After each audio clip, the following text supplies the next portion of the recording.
A happy morning to everyone. We welcome you all to Anna Centenary Library's 44th session of orientation program. Ignorance is a barrier in the path of progress and development. The more aware you are, the more knowledgeable you will be. Just like a single candle that can light up many candles, today we have our chief guest, Mr. Madhubalan, who is here to enlighten you all with his knowledge and experience. All of you, please put your hands together and welcome him.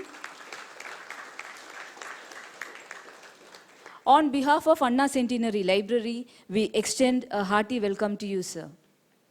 Let us start the program with the invocation of the melodious Tamil Thai Varthu.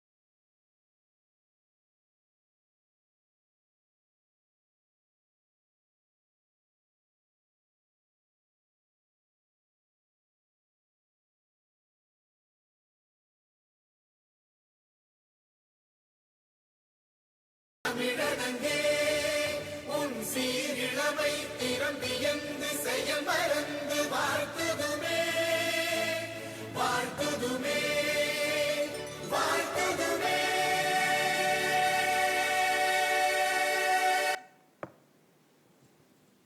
Thank you.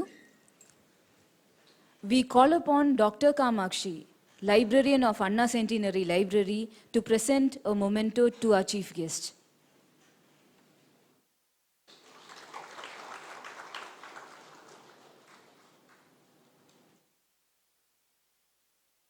Thank you, ma'am.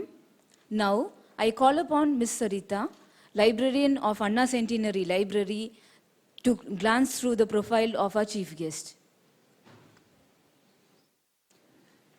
Mr. Madhubalan did his schooling in Velamal Matriculation Higher Secondary School, Chennai. In 10th standard, he was awarded the Outstanding Student Award for his exceptional academic performance in Tamil language. After graduating in Electronics and Communication Engineering from Ishwari Engineering College, Chennai, he established Magic Market, an online platform for used books. He worked as a business development associate in Byju's. In 2017, he cracked the prestigious civil service examination with an all-Indian rank of 71. We once again welcome you, sir. Thank you, Sarita. Now, I request our chief guest to enlighten our aspirants on today's theme, how to crack UPSC examination.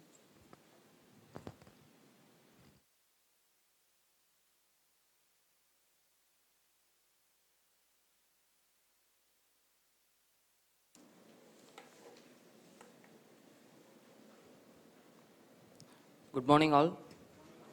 சத்தமா சாப்பிட்டீங்களா? So இங்கே எத்தனை பேர் already civil service எழுதிருக்கீங்க? Already நான் attempt கொடுத்துருக்கேன். எத்தனை பேர் interview வரைக்கும் போயிருக்கீங்க? ஓகே, நான் மெயின்ஸ் எழுதியிருக்கேன். மெயின்ஸ் எழுதியிருக்கேன்றவங்க எத்தனை பேர்? ஓகே. ஸோ இப்போது 2019 நான் ப்ரிலிம்ஸ் கொடுக்க போகிறேன். எத்தனை பேர்? 2020 21? ஓகே. ஸோ பேசிக்காக வந்து இன்றைக்கி சிவில் சர்வீசஸ் பற்றி தான் பேச போகிறோம். Civil services examination UPSC conduct பண்ணுறாங்க. ஸோ இன்றைக்கி பார்த்தீங்கன்னா நான் சொல்கிற விஷயங்கள் எதுவுமே நீங்கள் நோட்ஸ்லாம் எடுக்க தேவையில்ல. பிகாஸ் இந்த எக்ஸாமில் வந்து எப்படி நான் என்னென்ன புக்ஸ் படித்தேன், எங்கேருந்து படித்தேன், இதெல்லாம் நான் எதுவுமே சொல்ல போகிறது கிடையாது. பேசிக்காக இந்த எக்ஸாம் வந்து உங்ககிட்டேருந்து என்ன டிமாண்ட் பண்ணுது, அந்த டிமாண்ட் பண்ணுற விஷயத்தை நம்ம எப்படி வளர்த்துக்கிறது அப்படின்றத பற்றி தான் பேச போகிறோம். எனக்கு இப்போ வந்து பார்த்திங்கன்னா 23 வயசு. நான் காலேஜ் 2016 முடித்தேன். இன்ஜினியரிங் தான் படித்தேன். இங்கே எத்தனை பேர் இன்ஜினியர்ஸ்? எல்லாம் நம்ம பசங்க தான். ஓகே. ஸோ இன்ஜினியரிங் படித்தேன். இன்ஜினியரிங்கில் பெருசாக நமக்கு வந்து இன்ட்ரெஸ்ட் வந்து பெருசாக வரல. நான் ரொம்ப இன்ட்ரெஸ்டோட தான் வந்து இன்ஜினியரிங் போனேன். எலக்ட்ரானிக்ஸ் அண்ட் கம்யூனிகேஷன் சேர்ந்தேன், ஈஸ்வரி இன்ஜினியரிங். ஸோ அதுக்கப்புறம் எனக்கு பெருசாக செகண்ட் இயர்லேருந்து இன்ட்ரெஸ்ட் வராதனால நம்ம என்ன பண்ணியாச்சு, பெருசாக இன்ஜினியரிங் சைட் போகல. அப்போ என்ன பண்ணலான்னு யோசிச்சப்போ நமக்கு வந்து சிவில் சர்வீஸில் எனக்கு ஸ்கூல் முடித்தோடனே ஒரு இன்ட்ரெஸ்ட் இருந்தது. பட் காலேஜ் ஸ்டார்ட் பண்ணப்பறம் பெருசாக அந்த இன்ட்ரெஸ்ட் போயிடுச்சு. ஓகே, ஃபைனல் இயர் வரப்போ பிளேஸ்மெண்ட்டில் உட்காந்தேன். பிளேஸ்மெண்ட்டில் உட்காந்தப்போ வந்து பிளேஸ் ஆகிட்டேன், ஈஸியாக பிளேஸ் ஆகிட்டேன். பிளேஸ் ஆகிட்டப்புறம் யோசிச்சு பார்த்தா எல்லாருமே ஐடி கம்பெனி போய் வேலை செய்கிறாங்க. பட் நம்மளும் ஐடி கம்பெனி போகணுமா அப்படின்ற ஒரு டைலமா இருந்தது. ஸோ காலேஜ் முடித்தோடனே ஏப்ரல் 2016 காலேஜ் முடிஞ்சுது. அப்போ ப்ரிலிம்ஸ் பார்த்தீங்கன்னா 2016 ஆகஸ்ட் ஃபர்ஸ்ட் வீக்கில் வந்தது. எனக்கு ஒரு 3-4 மாதம் டைம் இருந்தது. நான் என்ன பண்ணேன், ஃபுல் டைம் உட்காந்து ப்ரிப்பேர் பண்ணேன் இந்த எக்ஸாமுக்காக. நான் வந்து தைரியமாக போயிட்டு எக்ஸாமுக்கும் போயிட்டேன். காலைல எனக்கு ஒரு பயம் இருந்தது, எக்ஸாம் கொடுத்தா வந்து ஒரு அட்டம் வேஸ்ட்டாக போயிடுமே, நம்ம சரியாகவே ப்ரிப்பேர் பண்ணலையே அப்படின்னு ஒரு தயக்கம் இருந்தது. பட் ஆனால் எக்ஸாம் போயாச்சு. எக்ஸாம் போயிட்டு ஓரளவுக்கு நல்லா தான் பண்ணேன்னு நினைக்கிறேன். நல்லா பண்ணிவிட்டு வீட்டுக்கு வந்து பார்த்தா எனக்கு கட் ஆஃப்லாம் வேறு கீ இன்ஸ்டியூட்ஸ் போட்டிருந்தாங்க. கட் ஆஃப் பார்க்குறேன், ஒரு 100 வருது கட் ஆஃப். எல்லாருமே சொல்கிறாங்க இந்த வருஷம் கட் ஆஃப் குறையும்பா, நீ வந்து இந்த டைம் ப்ரிலிம்ஸ் கிளியர் பண்ணிடுவா, மெயின்ஸ் படின்றாங்க. பட் ஆனால் எனக்கு டவுட் இருந்துச்சு, எப்படிப்பா 100லாம் கட் ஆஃபாக இருக்கும் அப்படின்னு சொல்லிட்டு கேட்டப்போ கண்டிப்பாக நீ ஃபெயில் ஆயிடுவேன்னு சொல்லிட்டு சில டீச்சர் சொன்னாங்க. பரவாயில்ல, எனக்கு தோணுச்சு ஒரு 4-5 மாதம் படிக்கிறப்பவே என்னால் வந்து 100 மார்க் வாங்க முடியுது ப்ரிலிம்ஸில். அப்போ தான் எனக்கு தோணுச்சு, இந்த எக்ஸாம் பெருசாக பேசுகிறாங்க, ரொம்ப கஷ்டமான எக்ஸாம் சொல்கிறாங்க. பட் ஆனால் என்னால் ஒரு 4-5 மாதம் படித்து என்னால் ஒரு 100 மார்க் வந்து ப்ரிலிம்ஸில் வாங்க முடியுது. ஸோ நம்ம எஃபோர்ட் போட்டு படித்தோன்னா நம்ம கண்டிப்பாக இந்த எக்ஸாம் கிளியர் பண்ண முடியும்னு எனக்கு அப்பயே தெரிஞ்சு போச்சு. அப்போ நான் என்ன பண்ணேன்னு பார்த்தீங்கன்னா, எல்லாருமே சொல்கிறாங்க இன்ஸ்டியூட்டில் போய் படி, பெரிய பெரிய இன்ஸ்டியூட் நேம்லாம் சொன்னாங்க, இங்கே சொன்னாங்க, டெல்லியில் சொன்னாங்க. பட் ஆனால் நான் யோசித்தேன், ஒரு 4-5 மாதத்தில் நான் பேசிக்ஸ் படித்து முடிச்சிட்டேன். இனிமேல் இன்ஸ்டியூட்ஸ் போது எதுக்கு நான் இன்ஸ்டியூட் போனோம், டெல்லி போகலாம், எல்லாருமே ப்ரிப்பரேஷன்னா டெல்லின்னு சொல்கிறாங்க, அங்கே ஏதோ பெரிய பெரிய இன்ஸ்டியூட்ஸ்லாம் இருக்குன்னு சொல்கிறாங்க, கிளம்பி போகிறாங்க, நம்மளும் டெல்லி போவோம்னு சொல்லிட்டு ஆகஸ்ட்லேயே நம்ம டெல்லி போயாச்சு. டெல்லி போனால் வந்து பார்த்திங்கன்னா பயமாக இருந்தது. எல்லா இந்தியா ஃபுல்லாக இருந்து வந்து ஆஸ்பிரன்ஸ் வராங்க. அங்கே ஒரு ஏரியா ஓல்டு ராஜேந்திர நகர்னு ஒரு ஏரியா இருக்குது, அங்கே வந்து தங்கி படிக்கிறாங்க. பார்த்திங்கன்னா ஒரு 3-4 வருஷம் படிக்கிறான், பெரிய பெரிய இன்ஸ்டியூட்ஸில் மாறி படிக்கிறான், ப்ரிலிம்ஸ் கிளியர் பண்ண முடியல. அதுக்கப்புறம் பார்த்திங்கன்னா மெயின்ஸ்லேயே தொடர்ந்து ஃபெயில் ஆகிட்டு இருக்கான், இல்லாட்டி இன்டர்வியூ போய் திருப்பி ஃபெயில் ஆகிறான். பார்த்திங்கன்னா அப்பா அம்மா மேலே ஃபுல்லாக டிபெண்ட் ஆகி வருஷம் லட்சக்கணக்கில் செலவு பண்ணி படிச்சுட்டு இருக்கான். இதெல்லாம் பார்க்குறப்ப நமக்கே ஒரு பயம் வந்துருச்சு, என்னடா நம்ம கிடைச்ச வேலைக்கும் நம்ம போகல, இப்போ ஆனால் நம்ம டெல்லிக்கு வந்திருக்கோம், இங்கே பார்த்தா தான் ரொம்ப பயமாக இருக்குது எனக்கு அப்படின்னு சொல்லிட்டு ஒரு 2 மாதம் அங்கே கோச்சிங்லாம் எதுவும் சேரல, சும்மா இருந்தேன் டெல்லியில் ஒரு 2 மந்த்ஸ். சுற்றி பார்க்குறப்ப ஆஸ்பிரன்ஸ்லாம் வந்து நிறைய ஆஸ்பிரன்ஸ்கிட்ட பேசினேன். அவங்க எல்லாருமே பார்த்திங்கன்னா ரொம்ப லட்சக்கணக்கில் செலவு பண்ணி படிச்சுட்ருக்காங்க. அப்போ எனக்குள்ளே ஒரு தாழ்மனப்பான்மை இருக்குது, ஐயோ நம்ம செலவு பண்ணி படிக்கணுமோ இதுக்கு, அங்கே போனால் தான் நமக்கு நல்ல ஒரு இதெல்லாம் மார்க்லாம் கண்டிப்பாக வருமோன்னு சொல்லிட்டு யோசிச்சு பார்க்குறேன். பட் ஆனால் முடிவு பண்ணேன், தேவை கிடையாது அப்படின்னு சொல்லிட்டு ஒரு 2 மாதத்தில் திருப்பி நான் ஊருக்கு வந்துட்டேன். ஏன்னா நான் டெல்லியில் நோட் பண்ண சில விஷயங்கள் வந்து ரொம்ப முக்கியமான சில விஷயங்கள். ஏன்னு பார்த்தீங்கன்னா அப்சர்வ் பண்ணுறப்ப சில பேர் வந்து மெயின்ஸ்லேயே தொடர்ந்து ஃபெயில் ஆகிட்டு இருக்காங்க. உங்களுக்கு தெரியும்ல, 3 ஸ்டேஜ் ஆஃப் எக்ஸாமினேஷன்ஸ் இருக்குது, ப்ரிலிமினரி, மெயின்ஸ், அதுக்கு அடுத்தது இன்டர்வியூ. சில பசங்க பார்த்தீங்கன்னா ப்ரிலிம்ஸே கிளியர் பண்ண முடியாமல் இருக்காங்க பெரிய பெரிய இன்ஸ்டியூட்ஸில் படிச்சு. அப்போ நான் என்ன ஃபீல் பண்ணேன், பெரிய இன்ஸ்டியூட்டில் படித்தா தான் ப்ரிலிம்ஸ் கிளியர் பண்ண முடியும்னு கிடையாது அப்படின்றது தெளிவாக ஃபஸ்ட்டு புரிஞ்சு போச்சு. அடுத்து என்ன புரிதல்னா, 2வது புரிதல், மெயின்ஸ் எக்ஸாமினேஷனில் சில பேர் தொடர்ந்து வந்து ஃபெயில் ஆகிட்டு இருக்காங்க. பெரிய பெரிய இடத்துல டெஸ்ட் சீரிஸ்லாம் எழுதுறாங்க, பட் மெயின்ஸில் வந்து தொடர்ந்து ஃபெயில் ஆகிட்டு இருக்காங்க. அப்பயும் புரிஞ்சு போச்சு, ஒன்றும் பெருசாக வந்து பெரிய இன்ஸ்டியூட்ஸோடைய ஹெல்ப் வந்து நமக்கு தேவை கிடையாதுன்றது செகண்ட் விஷயம் புரிஞ்சு போச்சு. அப்போ நான் என்ன பண்ணிட்டேன், 2 மாதத்துக்கு அப்புறம் டெல்லியில் போய் இறங்கிட்டு ஒரு 5-6 நாள்லேயே நான் முடிவு பண்ணிட்டேன் ரிட்டர்ன் டிக்கெட் போட்டுடலான்னு. 2 மாதத்துக்கு அப்புறம் சென்னை வந்துட்டேன் திருப்பி. இப்போ எல்லாருமே சொல்கிறாங்க திருப்பி நீ இங்கே இருக்க இன்ஸ்டியூட்ஸில் தான் போய் படிக்கலாமே அப்படின்னு சொல்கிறாங்க. பட் ஐ ஷோஸ் எனக்கு பெருசாக தேவையில்லைன்னு நினைக்கிறேன்னு சொல்லிட்டு வீட்டிலே உட்காந்து படித்தேன். என்னுடைய ஆப்ஷனல் பார்த்தீங்கன்னா தமிழ் இலக்கியம், தமிழ் லிட்ரேச்சர். ஸோ எனக்கு சின்ன வயசுலேருந்தே தமிழ் லிட்ரேச்சரில் வந்து ரொம்ப ஒரு ஆர்வம் இருந்ததுனால தமிழுக்கு மட்டும் சில கைடன்ஸ் எடுத்துக்கிட்டேன், சீனியர்ஸ்லேருந்து எடுத்துக்கிட்டேன், இவங்ககிட்டருந்து எடுத்துக்கிட்டேன். பேசிக்காக நான் என்னுடைய ஸ்டோரி சொல்கிறதுக்கான ரீசனை வந்து உங்களுக்கு ஃபைனலாக சொல்கிறேன். ஸோ அதுக்கப்புறம் வந்து தொடர்ந்து ரிகரஸாக ப்ரிப்பேர் பண்ணேன். அடுத்த ப்ரிலிம்ஸ் கிளியர் ஆச்சு, மெயின்ஸ் கிளியர் ஆச்சு, இன்டர்வியூ கிளியர் ஆயிருக்கு. ஸோ இதில் பேசிக்காக வந்து பார்த்திங்கன்னா சில அப்சர்வேஷன்ஸ் நம்ம பார்க்கணும். நான் டெல்லிக்கு போயிட்டு அப்போ தான் புரிஞ்சது, செல்ஃப் ப்ரிப்ரேஷன் இதுதான் core of preparation in civil services. If you want to crack civil services, நீங்கள் செல்ஃப் ப்ரிப்ரேஷன் இல்லாமல் கிராக்கே பண்ண முடியாது. If you are too much depend on other institutes, big institutes. இப்போ சில பேருக்கு ஒரு நினைப்பு இருக்குது, நம்ம ஊர்லேருந்து கிளம்பி வரோம், ஏதோ ஒரு பெரிய இன்ஸ்டியூட்டில் ஜாயின் பண்ணுறோம், இல்லை டெல்லியில் போயிட்டு பெரிய இன்ஸ்டியூட்டில் ஜாயின் பண்ணாலே நம்ம கிளியர் பண்ணிடலாம் அப்படின்ற ஒரு தாட் இருக்குது. கண்டிப்பாக முடியாதுங்க, கண்டிப்பாகவே முடியாது. ஏன்னு கேட்டிங்கன்னா யூபிஎஸ்சியோடைய ட்ரெண்ட் இப்போ பெரிய பெரிய இன்ஸ்டியூட்ஸோடைய பிரேக் பண்ணுற அளவுக்கு தான் வந்து இவங்க ரெடி பண்ணிகிட்டு இருக்காங்க. அதே மாதிரி இன்னொரு விஷயம் அப்சர்வ் பண்ணேன்னு பார்த்தீங்கன்னா, நேச்சர் ஆஃப் த எக்ஸாமினேஷன் நம்ம அண்டர்ஸ்டாண்ட் பண்ண வேண்டியது ரொம்ப முக்கியம். ஸோ அந்த டெல்லி போயிட்டு வந்தப்புறம் தான் புரிஞ்சது இந்த ப்ரிலிமினரி, மெயின்ஸ், இன்டர்வியூ இந்த 3 விஷயங்களுக்கும் வேறு செட் ஆஃப் ஸ்கில்ஸ் தேவைப்படுது. அந்த ஸ்கில்ஸை வளர்த்துக்கிறது தான் வந்து புத்திசாலித்தனமே தவிர நம்ம அதிகமாக படிக்க வேண்டியது முக்கியம் கிடையாது அப்படின்னு புரிய ஆரம்பிச்சிது. ஸோ ஃபஸ்ட்டு விஷயம் பாருங்கள், இந்த எக்ஸாம் வந்து எவ்வளோ தான் டஃப்னு சொன்னாலுமே இதை வருஷம் 1000 பேர் கிளியர் பண்ணுறாங்களா? 1000 பேர் கிளியர் பண்ணுறாங்க. உங்களை மாதிரி என்ன மாதிரி இருக்கிற ஒரு 1000 பேர் இந்தியாவிலேருந்து இந்த எக்ஸாமை வருஷம் கிளியர் பண்ணிட்டு இருக்காங்க. இப்போ பார்த்தீங்கன்னா எல்லாருமே பெரிய பெரிய இன்ஸ்டியூட்ஸில் படித்தவங்க தான் கிளியர் பண்ணுறாங்களா? இல்லை வருஷம் நீங்களே பார்க்குறீங்க, ஒரு விவசாயி மகன் IAS ஆனார், ஒரு ஓட்டுநர் வந்து இப்போ IPS ஆகிருக்கார் அப்படின்னு ரீசெண்டாக கேள்விப்பட்டோம். அதுக்கப்புறம் பார்த்தீங்கன்னா கேஸ் ஸ்டவ் மெக்கானிக் IRS ஆனார் இப்படின்னு கேள்விப்படுறோம். இது எப்படிங்க சாத்தியப்படுது? இப்போ வந்து பெரிய லட்சக்கணக்கில் செலவு பண்ணி படிக்கிறது அவசியமா அப்படின்னா இந்த இதுலேயே புரியுது நமக்கு இது தேவையில்லை அப்படின்ற ஒரு விஷயம் இதுலேயே புரியுது. பட் எப்படி வந்து இந்த ஈக்குவாலிட்டியை UPSC கொண்டு வராங்க, எதுக்காக இதை கொண்டு வராங்க அப்படின்னு பார்த்தீங்கன்னா, உண்மையான பேஷன் சிவில் சர்வீசஸ் மேலே யாருக்கு பேஷன் இருக்கோ அவங்களால மட்டும்தான் இந்த ப்ராசஸை கடந்து வர முடியும். இந்த ப்ராசஸ் பார்த்தீங்கன்னா 1 வருஷம் கண்டிப்பாக இந்த ப்ராசஸ்க்கு நீங்கள் தயாராகும், படிக்கணும். அடுத்த 1 வருஷம் இந்த ஃபுல்லாக எக்ஸாம் நடக்குது. ஸோ இந்த எக்ஸாம் ப்ராசஸே பார்த்தீங்கன்னா 11 மாதம் இருக்குது. வேறு எந்த எக்ஸாம் வேணால் எடுத்துக்கோங்க, இவ்வளோ லென்த்தியான எக்ஸாம் ப்ராசஸ் வேறு எந்த எக்ஸாமினேஷன்ஸுக்குமே கிடையாது. UPSCயே பல எக்ஸாம்ஸ் நடத்துகிறாங்க, இன்ஜினியரிங், ஸ்டாட்டிக் சர்வீஸ், ஏகப்பட்ட சர்வீசஸ்க்கு எக்ஸாம் நடத்துகிறாங்க. பட் ஒரே ஒரு எக்ஸாம் 11 மாதம் நடக்குது அப்படின்னு கேட்டிங்கன்னா UPSC சிவில் சர்வீசஸ் எக்ஸாமினேஷன். எதுக்கு இதை இவ்வளோ லென்த்தியாக வைக்கணும்? 11 months ஏன் உங்களை வந்து இந்த எக்ஸாம் ப்ராசஸில் மட்டும் வைக்கணும்? நீங்கள் அந்த எக்ஸாம் ப்ராசஸ் முடிஞ்சு ரிசல்ட் வந்தோடனே அடுத்த 1 மாதத்தில் ப்ரிலிம்ஸ் வந்துடும். ரொம்ப வந்து யோசிக்கிறதுக்கு டைம் இருக்காது. இந்த ப்ராசஸில் எங்கேயாவது நீங்கள் ஒரு இடத்துல ஃபெயில் ஆகிட்டிங்கன்னா திருப்பி முதல்ல இருந்து தொடங்கணும். எதுக்கு இவ்வளோ கஷ்டப்படணும்? நீங்கள் மட்டும் கஷ்டப்படல, UPSCயும் கஷ்டப்படுறாங்க இந்த எக்ஸாம் நடத்துறதுக்கு. UPSCக்கு தேவைப்படுறாங்க கண்டிப்பாக, ஏகப்பட்ட வேகன்சிஸ் இருக்குது. IASலையும் சரி மற்ற போஸ்ட்லையும் சரி ஏகப்பட்ட வேகன்சிஸ் இருக்குது, அவங்களுக்கு ஆஃபீஸர்ஸ் தேவைப்படுறாங்க. பட் ஏன் அவங்க வந்து இந்த ப்ராசஸை லென்த்தியாக வச்சுருக்காங்க அப்படின்றத ஃபஸ்ட்டு நம்ம அனலைஸ் பண்ணணும். 11 மாதம் இந்த ப்ராசஸ் இருக்குது. முக்கியமான விஷயம் பார்த்தீங்கன்னா, இந்த ப்ராசஸை உங்கள் டேலண்ட்டை மட்டும் செக் பண்ணல, உங்களுடைய பர்சிஸ்டன்ஸை செக் பண்ணுறாங்க. உங்களால் பர்சிஸ்ட் பண்ண முடியுதா? ஒரு 2 வருஷம் உங்களால் தாக்கு பிடிக்க முடியுதா? இந்த எக்ஸாம் மேசேஜ் பெருசாக டிஃபிகல்ட் கிடையாதுங்க, இந்த ப்ராசஸ் தான் டிஃபிகல்ட். அதை தான் ஃபஸ்ட்டு நமக்கான பேசிக் அண்டர்ஸ்டாண்டிங் இருக்கணும். Exam is not difficult but the process is difficult. So எப்போவுமே சொல்லுவாங்க இந்த ப்ராசஸ் இஸ் 50%, அன்றைக்கி பர்ஃபார்ம் பண்ணுறது 50% அப்படின்னு சொல்லுவாங்க. அதுக்கான ரீசனும் நான் உங்களுக்கு சொல்கிறேன். ஸோ இப்போ பார்த்தீங்கன்னா ஃபஸ்ட்டு எடுத்தோன்னே என்ன இதுங்க, ப்ரிலிமினரி எக்ஸாமினேஷன். ப்ரிலிமினரி எக்ஸாமினேஷன் எத்தனை பேர் எழுதுறாங்க? இந்த வருஷம் 3 லட்சம் பேர் எழுதிருக்காங்கன்னு சொல்கிறாங்க. ஸோ வருஷம் பார்த்தீங்கன்னா 3 to 4 lakh or 4.5 lakh people are writing the preliminary examination. So இந்த ப்ரிலிமினரி எக்ஸாமினேஷனில் என்ன மாதிரி கொஸ்டின்ஸ் கேட்குறாங்க? மல்டிபிள் சாய்ஸ் கொஸ்டின்ஸ் கேட்குறாங்க, MCQs தான் வந்து கேட்குறாங்க. ஸோ இந்த மல்டிபிள் சாய்ஸ் கொஸ்டினில் மொத்தமே 4 ஆப்ஷனில் you have to find the right option. எல்லாராலையுமே 100 கொஸ்டின் அட்டன் பண்ண முடியாது, ஏன்னா நெகட்டிவ் மார்க்கிங் இருக்குது.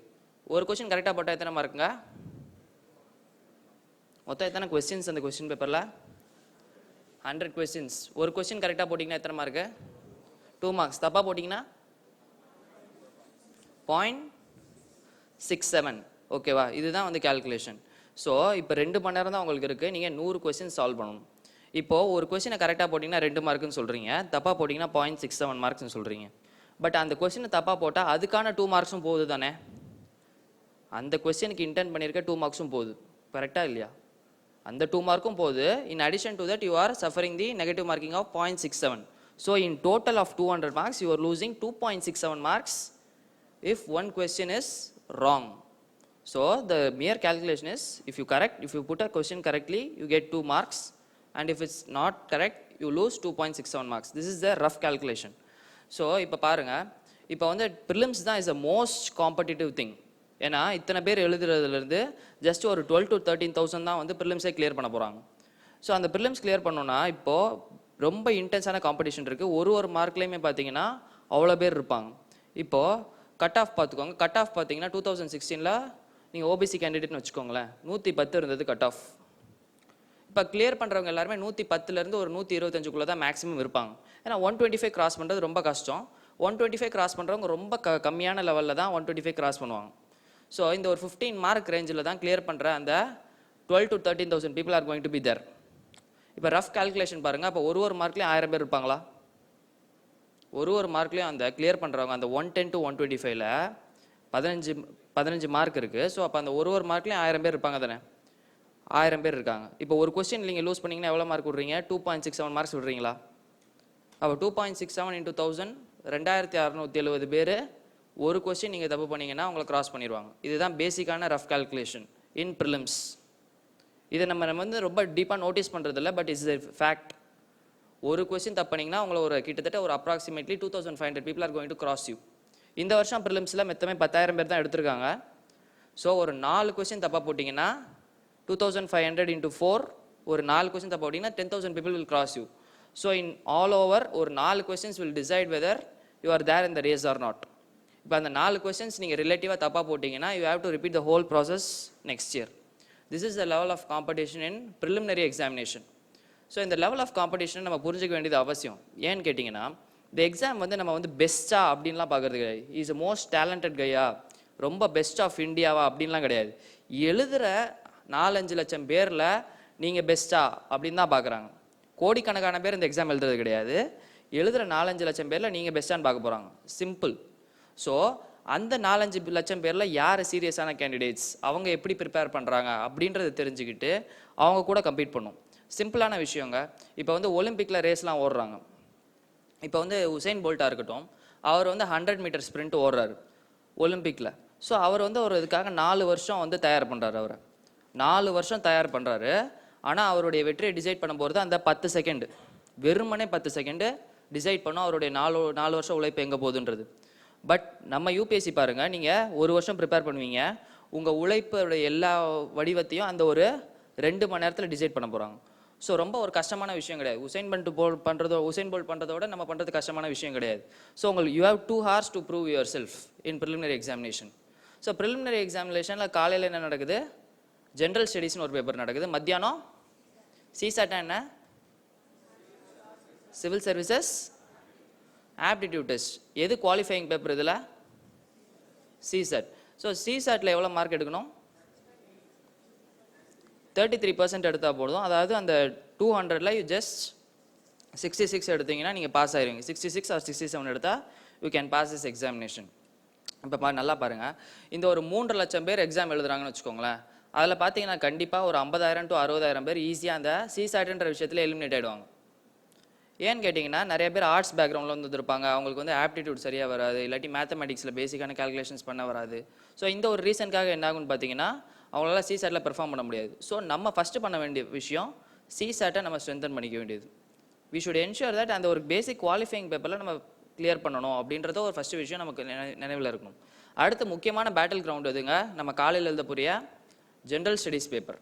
இந்த ஜென்ரல் ஸ்டடீஸ் பேப்பரில் தான் முன்னாடியே சொன்ன மாதிரி இவ்வளோ காம்படிஷன் இருக்குது. பட் இந்த நேரத்தில் நம்ம என்ன பண்ணணும்னா இதை பாசிட்டிவாக அணுகணும். நான் முன்னாடியே சொன்ன மாதிரி ஒரு கொஸ்டின் தப்புனா 2500 பேர் உங்களை கிராஸ் பண்ணுறாங்கன்னு சொல்கிறோம். பட் நீங்கள் ஒரு கொஸ்டின் கரெக்டாக போடுங்களேன், நீங்கள் என்ன பண்ணுவீங்க? 2500 பேர் கிராஸ் பண்ணிடுவீங்க.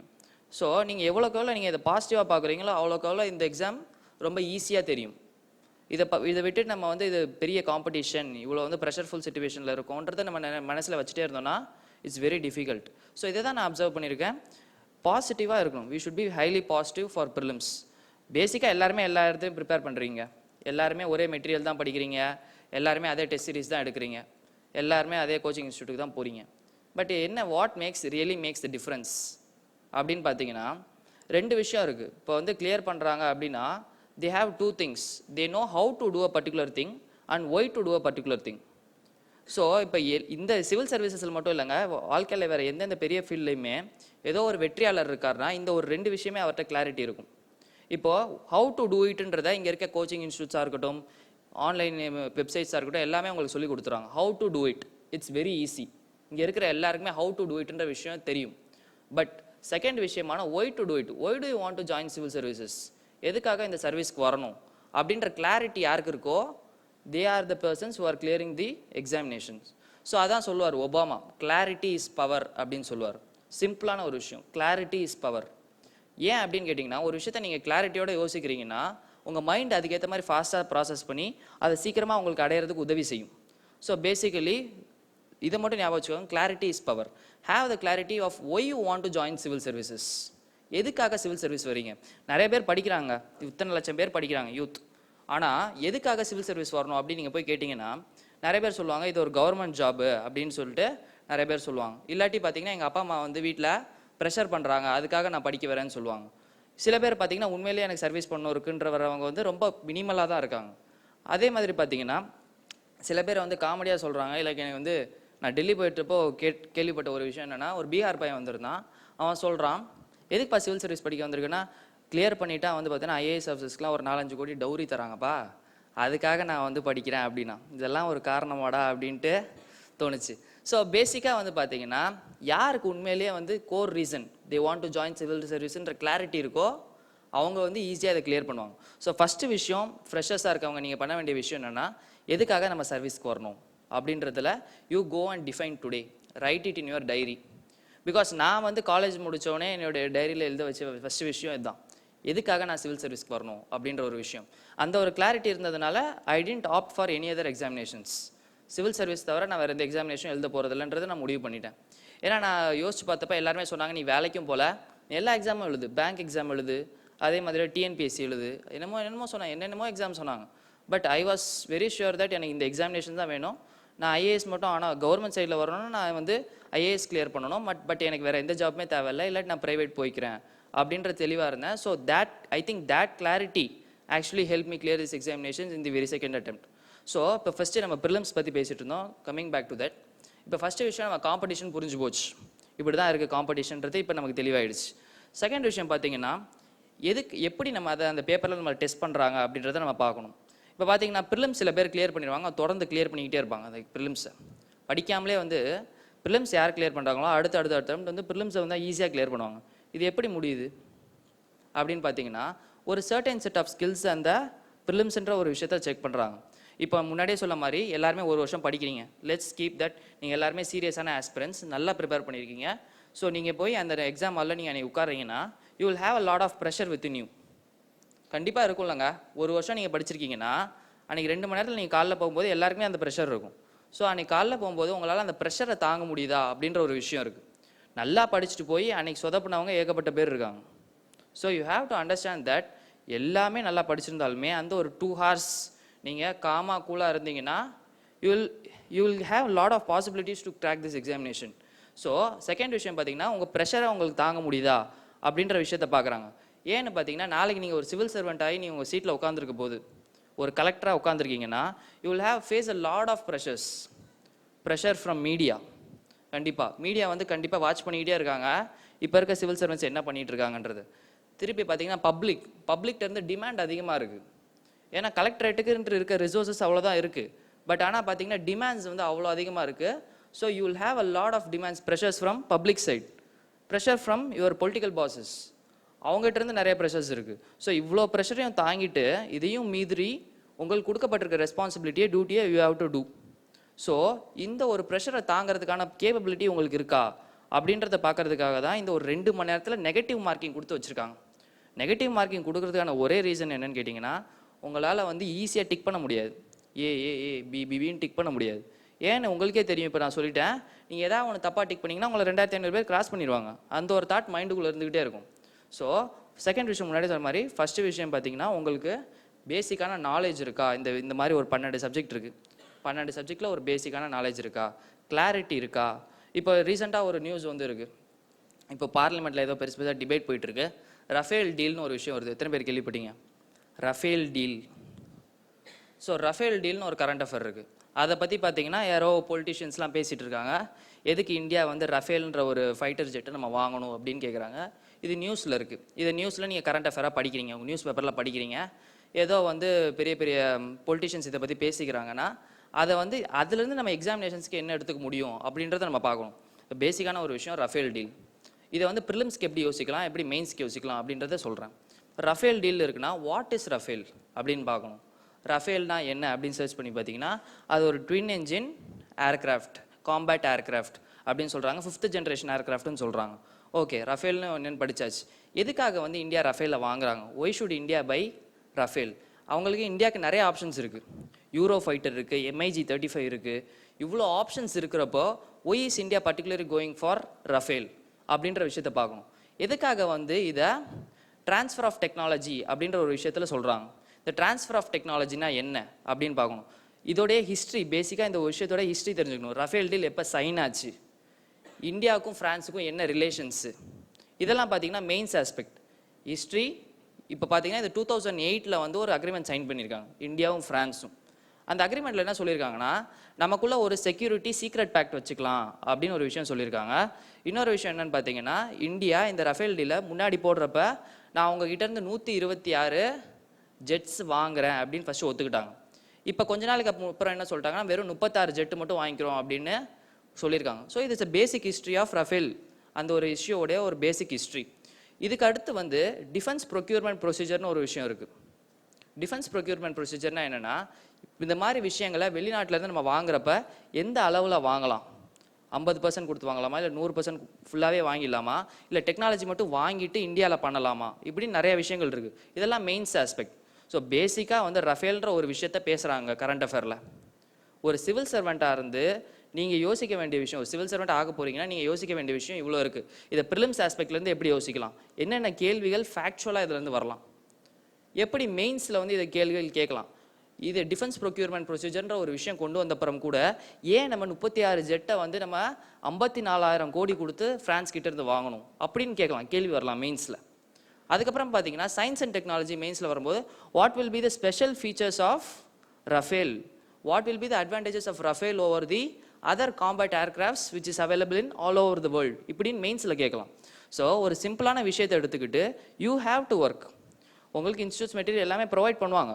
பட் அதர் தென் தட் நீங்கள் உங்களையே கேள்வி கேட்டுக்கணும், நம்ம ப்ரிலிம்ஸில் இந்த ஆஸ்பெக்டில் தெளிவாக இருக்குமா, மெயின்ஸில் இந்த ஆஸ்பெக்டில் தெளிவாக இருக்குமா, இதை இன்டர்வியூவில் என்ன மாதிரி கேள்வி கேட்கலாம். ஸோ இந்த மாதிரி நீங்கள் செல்ஃப் ப்ரிப்பரேஷன் உங்களுக்கு பண்ணும்போது தான், அதுக்கேற்ற மாதிரி நோட்ஸ் எடுக்கும்போது தான் you will be able to crack this examination. So இப்போ ப்ரிலிம்ஸ் பேசிகிட்டு இருந்தோம், பேசிக் நாலேஜ். இப்போ ஒரு விஷயத்தை கரண்ட் அஃபேரில் பார்க்குறீங்க, அதுக்கான பேசிக் நாலேஜை இப்படி தான் நீங்கள் ஆன்லைன்லேயே சர்ச் பண்ணி அக்வயர் பண்ணுவீங்க. இன்னொரு விஷயம் பார்த்தீங்கன்னா ரிஸ்க் டேக்கிங். முன்னாடியே சொன்ன மாதிரி 100 கொஸ்டின்ஸ் அட்டன் பண்ண முடியாது, யாராலுமே 100 கொஸ்டின் அட்டன் பண்ண முடியாது. ஏன்னா நெகட்டிவ் மார்க்கிங் இருக்குது. நீங்கள் என்ன தான் நல்லா படிச்சிருந்தாலுமே உங்களுக்கு 45 கொஸ்டினுக்கு மேலே தெரியாது. அப்படி தான் கொஸ்டின் பேப்பரை செட் பண்ணுவாங்க. இப்போ நீங்கள் முடிவு பண்ணுறீங்க இந்த பேப்பர் வந்து ஒரு மீடியமாக இருக்குது, நல்லா படிச்சிருந்தா தான் we can assess the quality of the paper, ஈஸியாக இருக்கா மீடியமாக இருக்கா டிஃபிகல்ட்டாக இருக்குன்னு. you have assessed that the paper is medium difficulty அப்படின்னு அசஸ் பண்ணிட்டீங்க. இப்போ மீடியமாக இருந்தால் எவ்வளோ கொஸ்டின்ஸுங்க அட்டன் பண்ணலாம், 100க்கு எவ்வளோ கொஸ்டின்ஸ் அட்டன் பண்ணலாம் மீடியமாக இருக்குன்னா? ஒரு 80 கொஸ்டின்ஸ் அட்டன் பண்ணலாம். இப்போ இருக்கிற ட்ரெண்டில் பார்த்தீங்கன்னா ஒரு 80 questions we can attempt in if the paper வந்து மீடியமாக இருந்தால். இப்போது நீங்கள் பார்க்குறீங்க ஒரு 45 கொஸ்டின் தான் அட்டன் பண்ணியிருக்கீங்க, 1 மணி நேரம் ஆயிடுச்சு எக்ஸாமில். மிச்சம் 1 மணி நேரத்தில் எத்தனை கொஸ்டின் அட்டன் பண்ணணும், எவ்வளோ அட்டன் பண்ணணும்? 35 அட்டன் பண்ணணும். இந்த 35யும் பார்த்தீங்கன்னா நீங்கள் ரிஸ்க் எடுத்தாகணும். ரிஸ்க் எடுக்கணும்னா யூ கேனாட் டேக் ரொம்ப வந்து ஏஏ முன்னாடியே சொன்ன மாதிரி ஏஏ பிபின்னு டிக் பண்ண முடியாது. You have to take a very calculated risk. Calculated ரிஸ்க்குன்னு என்ன சொல்கிறேன்னு பார்த்தீங்கன்னா, இப்போ நான் ப்ரிலிம்ஸ் எழுதுனப்போ ஒரு விஷயம் கேட்டிருந்தாங்க, consider the following statements about Indian ocean naval symposium அப்படின்னு ஒரு விஷயம் கேட்டிருந்தாங்க. இப்போ நான் நல்லா தாங்க படிச்சுட்டு போயிருந்தேன், பட் எனக்கு இந்தியன் ஓஷன் நேவல் சிம்போசியம்னா எனக்கு என்னன்னே தெரியாது. இப்போ நான் அந்த கொஸ்டினை பார்க்குறப்ப எனக்கு என்ன தோணுச்சுன்னா, எதுக்கு இந்த யூபிஎஸ்சி இந்த கொஸ்டின் என்கிட்ட கேட்கணும் அப்படின்னு தோணுச்சு. இப்போ ஃபஸ்ட்டு ஸ்டேட்மெண்ட் என்ன கொடுத்துருக்காங்க, இந்தியன் ஓஷன் நேவல் சிம்போசியம்னா என்னென்னா இந்தியன் நேவி மற்ற நேவிஸ் கூட சேர்ந்து ஒரு சிம்போசியம் நடத்துகிறாங்க அப்படின்னு கொடுத்துருந்தாங்க. பார்த்தோன்னே இது கரெக்டாக இருக்க மாதிரி தான் தெரியுது. இப்போ செகண்ட் ஸ்டேட்மெண்ட் என்ன கொடுக்குறாங்க, இந்த ஒரு நேவல் சிம்போசியம் நடந்த வருஷம் பார்த்தீங்கன்னா ஏதோ ஒரு 2012 11 கொடுக்குறாங்க. இப்போ நான் அந்த சுத்தமாக எனக்கு ஐடியாவே இல்லை. இப்போ இதோடைய ஆப்ஷன்ஸ் பார்த்தீங்கன்னா ஃபஸ்ட்டு ஸ்டேட்மெண்ட் மட்டும் கரெக்டு, செகண்ட் ஸ்டேட்மெண்ட் மட்டும் கரெக்டு, இல்லை ரெண்டுமே கரெக்டு, இல்லை ரெண்டுமே தப்பு அப்படின்னு சொல்லிடுறாங்க. இப்போ ஃபஸ்ட்டு ஸ்டேட்மெண்ட்டை படித்து பார்க்குறோம், நம்ம முன்னாடியே சொன்ன மாதிரி ரொம்ப ஈஸியாக இருக்குது. இந்தியன் நேவி மற்ற நேவிஸ் கூட சேர்ந்து நடத்துகிறாங்க அப்படின்னா ஓகே கரெக்டாக தான் இருக்குன்னா எந்தெந்த ஆப்ஷன்ஸ் எலிமினேட் பண்ணலாம், எந்தெந்த ஆப்ஷன்ஸ் எலிமினேட் ஃபஸ்ட்டு ஸ்டேட்மெண்ட் கரெக்டுங்க, அப்போ எந்தெந்த ஆப்ஷன்ஸ் எலிமினேட் ஆயிரும்? ரெண்டுமே தப்பு அப்படின்ற ஆப்ஷன் எலிமினேட் ஆகிடும், டி ஆப்ஷன் எலிமினேட் ஆகிடும். செகண்ட் ஆப்ஷன் எலிமினேட் ஆகிடுமா, பி ஒன்லி அப்படின்றது எலிமினேட் ஆகிடும். மற்ற இப்போ 2 தான் இருக்குது, 1 ஒன்லி இல்லை ரெண்டுமே கரெக்ட், அது 2 ஆப்ஷன் தான் இருக்குது. இப்போது மோஸ்ட் ஆஃப் த பீப்புளுக்கு இந்த இடத்துல தான் டைலமா வந்துடும். நம்ம என்ன மாதிரி 50ல் வந்து மாட்டிப்பீங்க, 50-50ல் வந்து மாட்டிப்பீங்க கடைசியில். ஸோ அந்த மாதிரி நேரத்தில் நம்ம காமன் சென்ஸை யூஸ் பண்ண வேண்டியிருக்கும். ஸோ பேசிக்காக அந்த நேரத்தில் அவ்வளோ ப்ரெஷர்ஃபுல் சுச்சுவேஷனில் உங்களை வச்சு உங்கள் காமன் சென்ஸை தான் வந்து செக் பண்ணுவாங்க. ஏன்னா முன்னாடியே சொன்ன மாதிரி காமன் சென்ஸ் வந்து நம்ம ரொம்ப பயத்தில் இருந்தால் நம்ம காமன் சென்ஸ் ஒர்க்கே ஆகாது. அவ்வளோ ப்ரெஷருக்கு மத்தியிலும் நம்ம காமன் கூலாக இருந்தால் மட்டும்தான் நம்ம காமன் சென்ஸ் அந்த நேரத்தில் ஒர்க் ஆகும். ஸோ பேசிக்காக என்ன பண்ணுறாங்க, அந்த நேரத்தில் செகண்ட் ஸ்டேட்மெண்ட்டை படிக்கிறப்ப என்ன தோணுதுன்னா ஏதோ 2011 12 கொடுத்துருக்காங்க. அப்போ யோசிச்சு பார்த்தா யூபிஎஸ்சி எதுக்கு என்கிட்ட இந்த கேள்வி கேட்கணும்? இது ஒரு சிக்னிஃபிகண்ட்டான கரண்ட் அஃபேரே கிடையாது. இது இவ்வளோ வருஷத்துக்கு முன்னாடி நடந்த விஷயத்தை எதுக்கு என்கிட்ட கேட்கணும் அப்படின்னு யோசிச்சப்ப கண்டிப்பாக அது தப்பாக தான் இருக்கணும். யூபிஎஸ்சி அந்த இடத்துல நம்மளை ட்ராப் பண்ண பார்க்குறாங்க அப்படின்னு தோணுச்சு. அது செகண்ட் ஸ்டேட்மெண்ட் மட்டும் தப்புன்னு சொல்லிட்டு ஃபர்ஸ்ட் ஸ்டேட்மெண்ட் மட்டும் கரெக்ட்னு போட்டு வந்தால் அதுதான் கரெக்டான ஆன்சர். ஸோ இதுக்கு பெரிய வந்து நாலேஜ்லாம் தேவை கிடையாதுங்க. பெருசாக நாலேஜ் ரிட்டென்ஷனும் தேவை கிடையாது. இந்த மாதிரி கொஸ்டின்ஸை கிராக் பண்ணுறதுக்கு பேசிக்கான காமன் சென்ஸ் இருந்தாலே it's more then enough. So முன்னாடியே சொன்ன மாதிரி ப்ரிலிம்ஸை கிராக் பண்ணுறதுக்கு ஒரு பேசிக்கான மெட்டீரியல்ஸ் படிக்கிறீங்க, அதுக்கான கிளாரிட்டி இருக்கணும். செகண்ட் விஷயம் சொன்ன மாதிரி உங்களுக்கு ரிஸ்க் எடுக்க தெரியணும், அந்த விஷயம் ரிஸ்க் எடுக்க தெரியணும். தேர்ட் விஷயம் ப்ரெஷரை தாங்க முடியணும். அதுக்கப்புறம் பார்த்தீங்கன்னா காமன் சென்ஸ் உங்களுக்கு வேலை செய்யணும். இவ்வளோதாங்க prelims. Prelims is very very easy. இந்த விஷயத்தை யார் மாஸ்டர் பண்ணிட்டாங்களோ அவங்க அடுத்தடுத்து ப்ரிலிம்ஸ் கிளியர் பண்ணிகிட்டே இருப்பாங்க ஈஸியாக. ஸோ இப்போ ப்ரிலிம்ஸ் முடிச்சாச்சு. இப்போ ப்ரிலிம்ஸ் முடிச்சு நீங்கள் மெயின்ஸ் போகிறீங்க. இந்த எத்தனை பேர் குவாலிஃபை ஆகுறாங்க ப்ரிலிம்ஸ்லேருந்து மெயின்ஸ்க்கு? சம் ஆர்டு வந்து இந்த டைம் பார்த்தீங்கன்னா 10,000 தான் குவாலிஃபை இருக்காங்க, ஏன்னா வேகன்சிஸ் கம்மியாக இருக்குது. ஸோ ஒரு ஆர்ட் 12 to 13,000 எப்போவுமே அடுத்த ஸ்டேஜுக்கு போகிறாங்க. மெயின்ஸில் எத்தனை பேப்பர்? 9 பேப்பர்ஸ். என்னென்ன பேப்பர்ஸ்? ஜென்ரல் ஸ்டடீஸ் எத்தனை பேப்பர்? 4 பேப்பர். அடுத்து வேறு என்ன பேப்பர்ஸ் இருக்குது? ஆப்ஷனல் எத்தனை பேப்பர்? 2. இப்போ 6 முடிஞ்சு போச்சு. மிச்சா எஸ்ஏ ஒரு பேப்பர், 7வது பேப்பர். வேறு குவாலிஃபைங் பேப்பர்ஸ் இருக்குது. என்னென்ன qualifying paper? English and your regional language. So இந்த முன்னாடி நமக்கு எப்படி ப்ரிலிம்ஸில் சிசாட் குவாலிஃபைங் பேப்பராக இருந்ததோ இந்த இடத்துல இதே மாதிரி குவாலிஃபைங் பேப்பராக இருக்கிறது இந்த ஒரு 2 லாங்குவேஜ் பேப்பர்ஸ். ஸோ இந்த 2 லாங்குவேஜ் பேப்பரையும் ஈஸியாக கிளியர் பண்ணலாம். பட் ஆனால் அதிலே பார்த்தீங்கன்னா வருஷம் ஒரு 500 பேர் அதிலே ஃபெயில் ஆகுறாங்களாம். ஏன்னு கேட்டிங்கன்னா அது ஒரு சீரியஸான விஷயமா எடுத்துக்கிறதே கிடையாது. இந்த லாங்குவேஜ் பேப்பர்ஸ் எத்தனை மார்க்குங்க வைக்கிறாங்க? 300 மார்க்ஸுக்கு இந்த லாங்குவேஜ் பேப்பருக்கு வைக்கிறாங்க.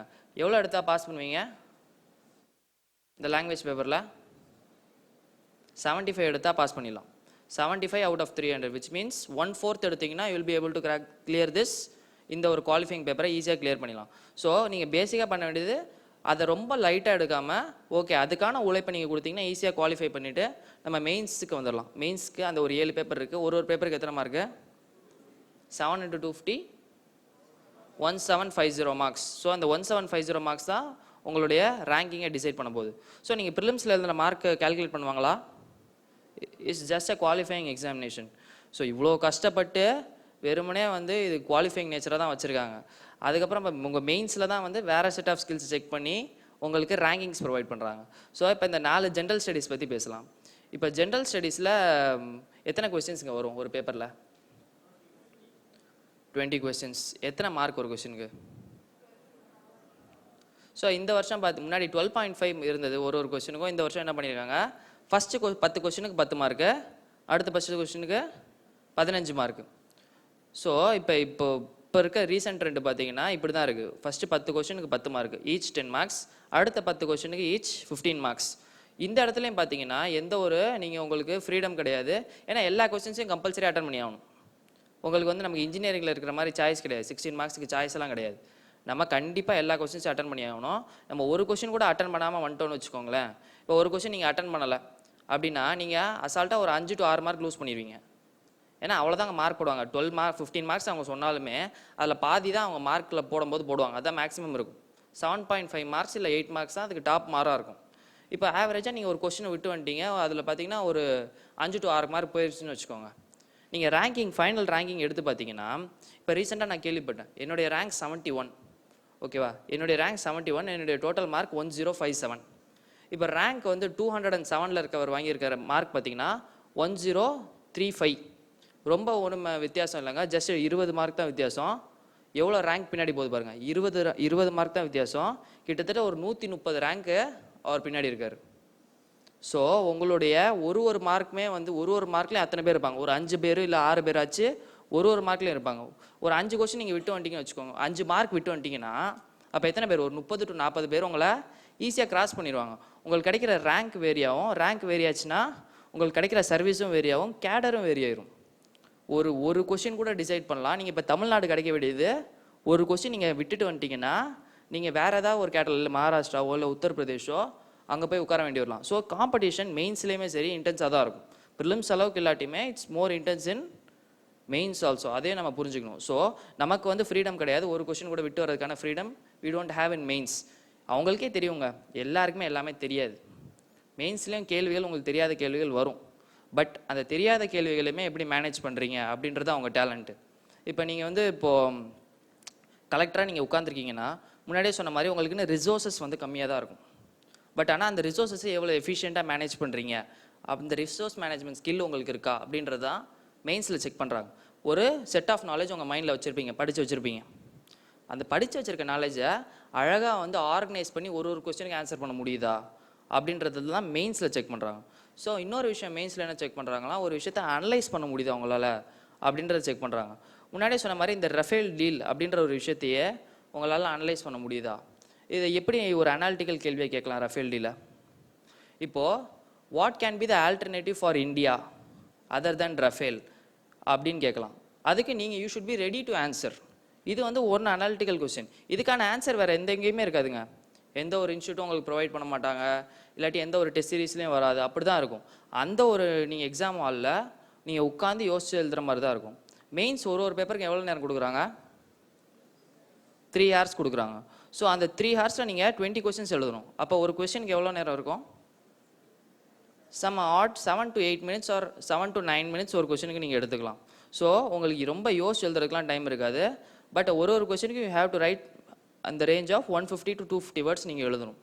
அப்படி யோசிச்சு பாருங்களேன். அப்போ அப்ராக்சிமேட்டாக நீங்கள் ஒரு 4000 வார்த்தைகள் எழுதணும்.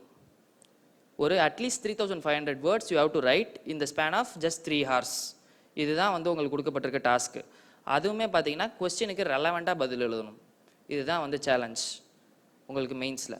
ஸோ அந்த நேரத்தில் உங்களுக்கு தெரியாத கொஸ்டின் வந்தாலுமே அந்த நேரத்தில் நீங்கள் யோசிக்கணும். நீங்கள் நிறைய தடவை யோசிச்சிருப்பீங்க. நீங்கள் யோசிக்கிறத உங்களால் பேப்பரில் எழுத முடியாது.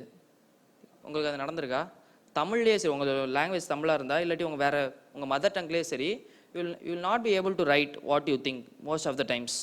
ஸோ அந்த ஒரு மைண்ட் டு ஹேண்ட் கோஆர்டினேஷன் உங்களுக்கு இருக்கா அப்படின்னும் மெயின்ஸில் செக் பண்ணுவாங்க. ஸோ யோசித்து எழுத சொன்னால் யார் வேணால் நல்ல ஆன்சர் எழுதலாங்க, யார் வேணால் நல்ல ஆன்சர் எழுதலாம். பட் உங்களை அந்த ப்ரெஷர்ஃபுல் சுச்சுவேஷனில் வச்சு உங்களால் அதை எழுத முடியுதா அப்படின்னு பார்க்குறதுக்காக தான் 3 மணி நேரம் தான், 20 கொஸ்டின் தான், சாய்ஸ் கிடையாது. கண்டிப்பாக வந்து ஓரளவுக்கு பேஜஸும் ஃபில் பண்ணியிருக்கணும், ரெலவெண்ட்டாகவும் பதில் சொல்லணும். இதுதான் உங்களுக்கு கொடுக்கப்பட்டிருக்கு சார். ஏன் ரெலவெண்ட்டாக பதில் சொல்லணும்? இப்போ ஒரு கேள்வி கேட்குறாங்க, ஹைப்பர் லூப்னா என்ன? எத்தனை பேருக்கு தெரியும்? What is hyperloop? ஹைப்பர் லூப்னா என்னென்னா, ஒரு புதிய டிரான்ஸ்போர்ட் சிஸ்டம் அமெரிக்காவில் இப்போ கொண்டு வராங்க. அது எதில் ஆப்ரேட் ஆகுது? வேக்யூமில் ஆப்ரேட் ஆகுது அப்படின்னு சொல்கிறாங்க. அதோடைய ஃபவுண்டர் யார்? எலான் மஸ்க்னு ஒரு ஆண்டர்ப்ரனர் தான் அதுக்கு ஃபவுண்டர். ஸோ அந்த ஹைப்பர் லூப்பை இந்தியாவில் கொண்டு வர முடியுமான்னு இப்போ செக் பண்ணிட்டு இருக்காங்க. அப்போ வந்து ஒரு மெயின்ஸ் கொஸ்டின் கேட்குறாங்க உங்களுக்கு, GS3ல சயின்ஸ் அண்ட் டெக்னாலஜியில் கேட்குறாங்கன்னு வச்சுக்கோங்களேன். What can be the feasibility for hyper loop in India? What can be the merits and demerits if implement hyper loop? இது சிம்பிளாக கேட்குறாங்கன்னு வச்சுக்கோங்க. இப்போ இந்த கொஸ்டினில் எத்தனை பார்ட்ஸ் இருக்குது? ஃபஸ்ட் என்ன கேட்டாங்க? வாட் இஸ் த feasibilityன்னு கேட்டாங்க. இது ஒரு கொஸ்டின். அடுத்து என்ன கேட்குறாங்க? அதே சப் கொஸ்டினில் மெரிட்ஸ் அண்ட் டிமெரிட்ஸ்னா என்னன்னு கேட்குறாங்க. ஸோ ஒரு கொஸ்டினில் first you have to find the sub questions. இப்போ ஒரு கொஸ்டின் எடுத்துக்கிட்டிங்கன்னா அதுக்கு சப் கொஸ்டின் என்ன? இதில் 2 சப் கொஸ்டின்ஸ் இருக்குது. இப்போ ரெண்டுத்தையுமே நீங்கள் ஈக்குவலாக அட்ரஸ் பண்ணி ஆகணும். ஸோ ஃபஸ்ட்டு எடுத்து எழுத ஆரம்பிக்கிறீங்க, what can be the feasibility. இப்போ நிறைய பேர் நம்ம பண்ணுற தப்பு என்னென்னா, நம்ம இன்ஜினியரிங்கில் ஏதாவது ஒரு விஷயத்தை பார்த்தோன்னு வச்சுக்கோங்களேன், டெஃபினிஷன் அப்படின்னு ஒன்று போட்டுருவோம். அதுக்கடுத்து அதுக்கேற்ற மாதிரி ஏதாவது டயக்ராம் போடுவோம். இந்த இடத்துல ஹைப்பர் லூப்னா என்னன்னே கேட்கல, வாட் இஸ் ஹைப்பர் லூப்னே கேட்கல. அவங்க எப்படி நினச்சிக்கிறாங்க, உங்களுக்கு ஹைப்பர் லூப்னா என்னென்னு ஆல்ரெடி தெரியும்னு உங்களுக்கு நினச்சிக்கிட்டு describe the feasibility of hyperloop in இந்தியான்னு அந்த இடத்துல கேள்வி கேட்குறாங்கன்னு வச்சுக்கோங்களேன். அந்த நேரத்தில் போய் ஹைப்பர் லூப்னா என்ன, அதுக்கு டயக்ராம் போடுறது, இதெல்லாம் அவங்க கேட்கவே இல்லை. ஸோ ரெலவெண்ட்டாக பதில் சொல்லணும். ஓகே, டக்குன்னு எடுத்தோன்னே வாட் இஸ் த feasibility, முடியுமா முடியாதானே பேசிட்டு அதுக்கப்புறம் மெரிட்ஸ் அண்ட் டிமெரிட்ஸ் இவ்வளோ தான் கேட்குறாங்க. ஸோ ஏன் இந்த ஒரு ரெலவன்ஸ் அவங்க செக் பண்ணுறாங்கன்னு பார்த்தீங்கன்னா, நீங்கள் நாளைக்கு வந்து ஒரு செக்ரட்டரியாக, ஒரு டிபார்ட்மெண்ட் செக்ரட்டரியாவோ இல்லை ஒரு பெரிய பொசிஷனில் நீங்கள் போயிட்டு உட்காந்துருக்கும் போது உங்ககிட்ட நிறைய பேர் வந்து நிறைய டிமாண்ட்ஸ் எடுத்துகிட்டு வருவாங்க. இல்லாட்டி உங்களுக்கு கீழே இருக்க அஃபீஷியல்ஸ் வந்து நிறைய விஷயங்களுக்காக உங்களை மீட் பண்ண வருவாங்க.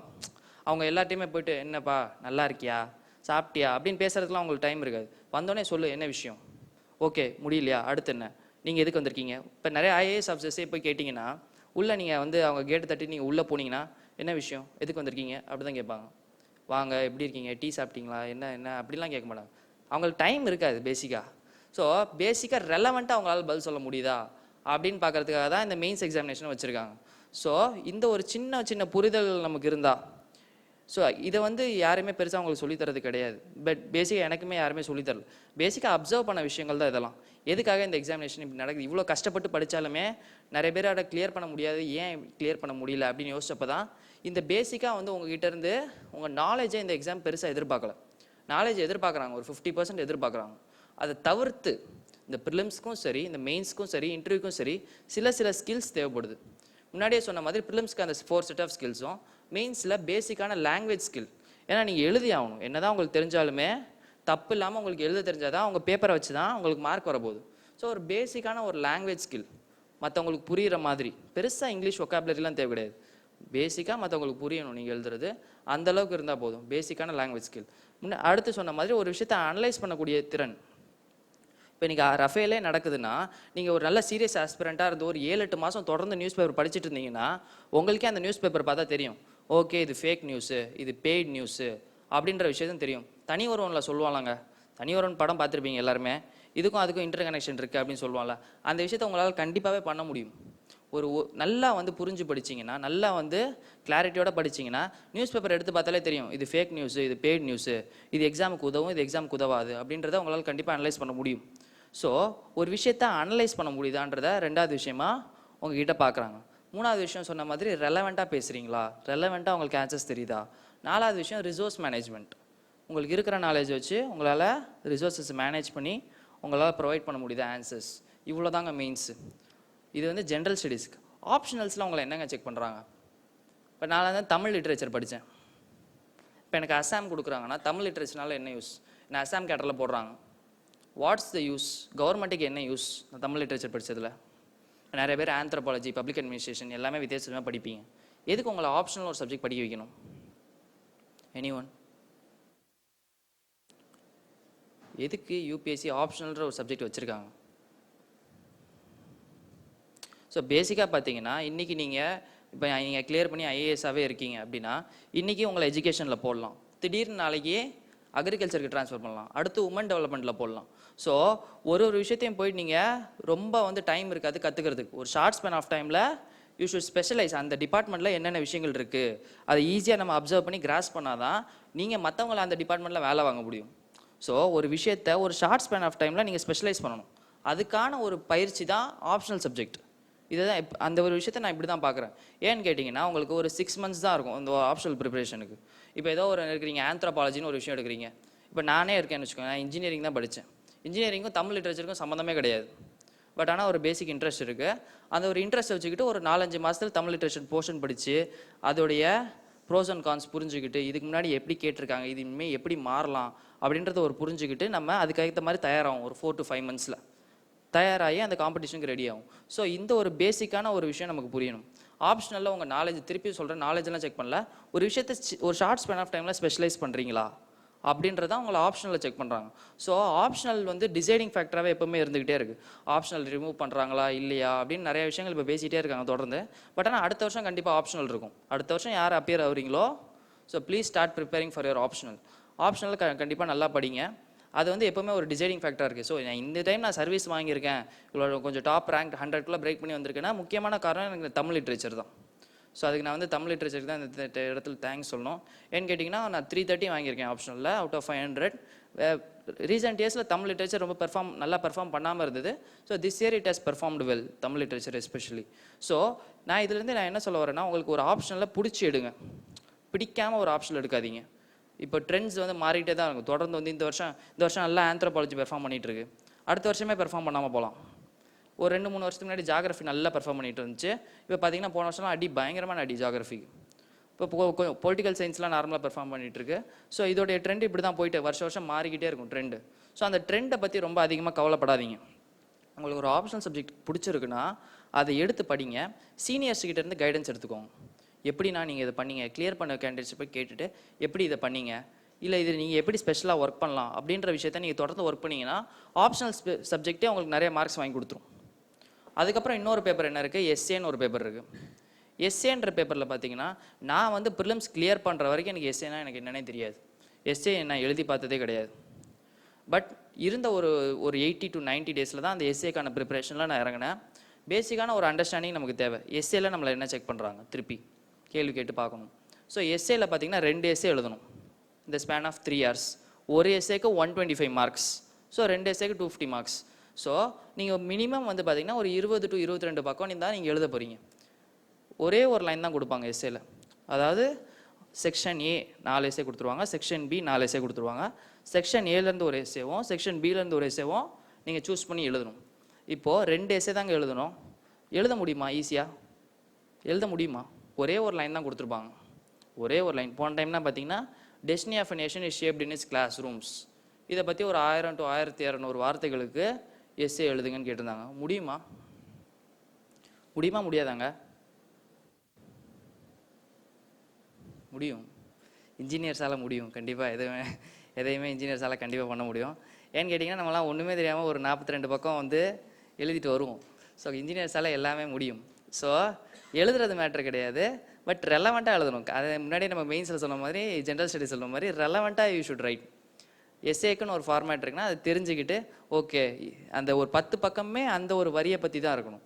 அந்த ஒரு வரி பற்றி இருக்கணும். அழகாக வந்து நரேட் பண்ணி சொல்கிற ஒரு ஃப்ளோ இருக்கணும். அந்த எஸ்ஏல அழகாக ஒரு ஃப்ளோ உங்களால் கொண்டு வர முடிஞ்சதுன்னா ஈஸியாக வந்து யூ கேன் கிராக் எஸ்ஏ.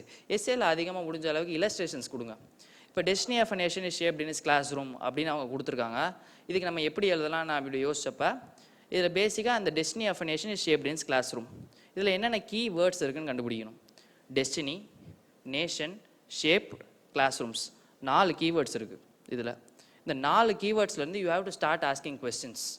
எப்படி வந்து how destiny of nation is shaped in its classrooms, what's the destiny அப்படின்னு 2வது கேள்வி கேட்கலாம். Why specifically classrooms, how the destiny of nation can be influenced by class rooms. இப்படி கேட்டிங்கன்னா ஒரு 4-5 கேள்விகள் வரும் அந்த ஒரு ஸ்டேட்மெண்ட்லேருந்து. அந்த 4-5 கேள்விகளுக்கு நீங்கள் சில பாயிண்ட்ஸ் ரஃப் ஐடியாவில் கொடுத்தீங்கன்னா அதுதான் flow of the essay. Simple as that. So அந்த ஒரு ஸ்டேட்மெண்ட்டில் you should start asking questions. Why, when, how, what அப்படின்னு நீங்கள் கேள்வி கேட்டிங்கன்னா you will automatically have content. அதை விட்டுட்டு நம்ம வந்து இன்ட்ரடக்ஷன், கன்க்ளூஷன் அந்த மைண்ட் செட்டில் போகாமல் யூ ஸ்டார்ட் ஆஸ்கிங் கொஸ்டின்ஸ். அதுக்கப்புறம் பார்த்தீங்கன்னா முடிஞ்ச அளவுக்கு give illustrations, real time examples. So நான் வந்து பார்த்தீங்கன்னா எஸ்ஏ எக்ஸாமுக்கு போகிறதுக்கு முன்னாடி நான் உட்காந்து ரொம்ப பயமாக இருந்தது. அப்போ தான் எஸ்ஏ தான் ஃபஸ்ட் பேப்பராக இருந்ததுனால பயமாக இருந்தது. உட்காந்து வந்து ஃபேஸ்புக் நோண்டிகிட்டு இருந்தேன். ஃபேஸ்புக் நோண்டுறப்போ ஒரு வீடியோ வந்துச்சு. வீடியோவில் என்ன சொல்கிறாங்கன்னு பார்த்தீங்கன்னா கென்யா நாட்டில் நெய்ரோபின்னு ஒரு கண்ட்ரி இருக்குது, அவங்க கேபிட்டல் சிட்டி. அந்த கேபிட்டல் சிட்டியில் நிறைய ரேப் நடக்குதாம், ஏகப்பட்ட ரேப் கேசஸ் எங்கே பார்த்தாலும். அதை வந்து அந்த கவர்மெண்ட் தடுக்கிறதுக்கு என்ன பண்ணுறாங்கன்னு பார்த்தீங்கன்னா எல்லா ஸ்கூல்ஸ்லேயும் போயிட்டு ஒரு 10 to 16 வயசு குழந்தைங்களுக்கு ஜெண்டர் சென்சிட்டிவிட்டி கிளாஸ் எடுக்கிறாங்க, ஃப்ரீயாக எடுக்கிறாங்க. அந்த ஜெண்டர் சென்சிட்டிவிட்டி கிளாஸில் என்ன சொல்லி தராங்கன்னு பார்த்தீங்கன்னா பெருசாக நீ ஆண் பெண் சமம் தான் அப்படின்றத ஒரு விஷயத்தை சொல்லி தராங்க. அந்த பெண் வந்து ஒரு ஆண் வந்து அவனை தப்பாக தொட்டானா எப்படி தடுக்கணும் அப்படின்ற விஷயங்களை சொல்லித்தராங்க. சமமாக பழக விடுறாங்க. இப்படி பழகிறதுனால என்ன ஆகுதுன்னா 2 பேருக்கும் நல்ல ஒரு புரிதல் கிடைக்குது, நல்ல ஃப்ரெண்ட்ஸாக இருக்க முடியும்னு அவங்களுக்கு புரியுது. இதுக்கு அடுத்து ஒரு 3 வருஷம் ஒரு 4 வருஷத்துக்கு அடுத்து அந்த க்ரைம் ரேட் எடுத்து பார்க்குறாங்க. அந்த சிட்டியில் ரேப் கேசஸ் வந்து 50% குறைஞ்சிருக்கான். ஸோ இந்த ஒரு விஷயம் எனக்கு ரொம்ப பிடிச்சிருந்துச்சு அந்த வீடியோ பார்த்தப்ப.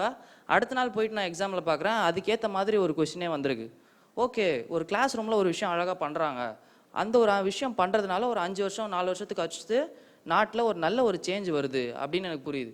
இதை நான் இந்த ஒரு ஜென்ரல் இல்லஸ்ட்ரேஷன் எடுத்து நான் எஸ்ஏல எழுதினேன். ஸோ நீங்கள் பார்க்குற ரியல் டைம் பார்க்குற விஷயங்கள், ஃபேஸ்புக்கில் பார்க்குற விஷயங்கள் இல்லாட்டி நியூஸ் பேப்பரில் பார்க்குற விஷயங்களை, இந்த மாதிரி விஷயங்களை நீங்கள் ஸ்பெசிஃபிக்காக நோட் பண்ணி வச்சுக்கிட்டிங்கன்னா உங்களுக்கு எஸ்ஏஸில் ரொம்ப உதவியாக இருக்கும். அதே மாதிரி இன்னொரு விஷயம் கேட்டிருந்தாங்க போன time, social media is inherently a selfish medium அப்படின்னு ஒரு விஷயம் கேட்டிருந்தாங்க. ஸோ இதுக்கு எப்படி நம்ம ரியல் டைம் இல்லஸ்ட்ரேஷன் கொடுக்கலாம் அப்படின்னு யோசிச்சப்ப போன வருஷம் ஒரு 2-3 வருஷத்துக்கு முன்னாடி பெங்களூரில் 2016 என்னாச்சுன்னா, not in Bangalore, somewhere in Karnataka, ஒருத்தன் வந்து ரோட்டில் நடந்து போயிட்டுருக்கான். ரோட்டில் நடந்து போயிட்டு இருக்கும்போது என்ன ஆச்சுன்னா ஒரு லாரி வேகமாக வந்து அவனை அடிச்சு போட்டு அவனுக்கு பயங்கரமான பிளட்டு ஃபுல்லாக உயிருக்கு கதறிக்கிட்டு இருக்கான். எவனுமே ஹெல்ப் பண்ண மாட்டான். வந்து உட்காந்துச்சு அவனை சுற்றி நின்று ஃபோட்டோ வீடியோலாம் எடுத்துகிட்டு சோஷியல் மீடியாவில் அப்லோட் பண்ணிட்டு இருக்காங்க. அது லைவ்லாம் போட்டானுங்க ஃபேஸ்புக்கில். அந்த மாதிரி ஒரு கொடுமையெல்லாம் நடந்துட்டு இருந்துச்சு. இதை பார்க்குறப்ப என்ன தோணுது, social media is inherently selfish media அப்படின்றதான் கொஸ்டினில் கேட்குறாங்க. ஸோ என்னோடய எஸ்ஏ ஸ்டார்ட் பண்ணும்போதே இந்த மாதிரி ஒரு இன்சிடெண்ட்டை கொடுத்து சோஷியல் மீடியான்ற ஒரு விஷயம் மக்களை கனெக்ட் பண்ணுறதுக்காக வந்தது, பட் ஆனால் அது ஹியூமனிட்டிலேருந்து மக்களை, ஹியூமன்ஸை டிஸ்கனெக்ட் பண்ணிகிட்டு இருக்கு அப்படின்ட்டு நான் தொடங்கி அதுக்கப்புறம் என்னுடைய ஆர்குமெண்ட்ஸை வச்சேன். ஸோ ரியல் டைம் உங்களால் ஒரு விஷயத்தை பார்த்து அதுக்கு யூஸ் பண்ண தெரியணும் இந்த எக்ஸாமில்.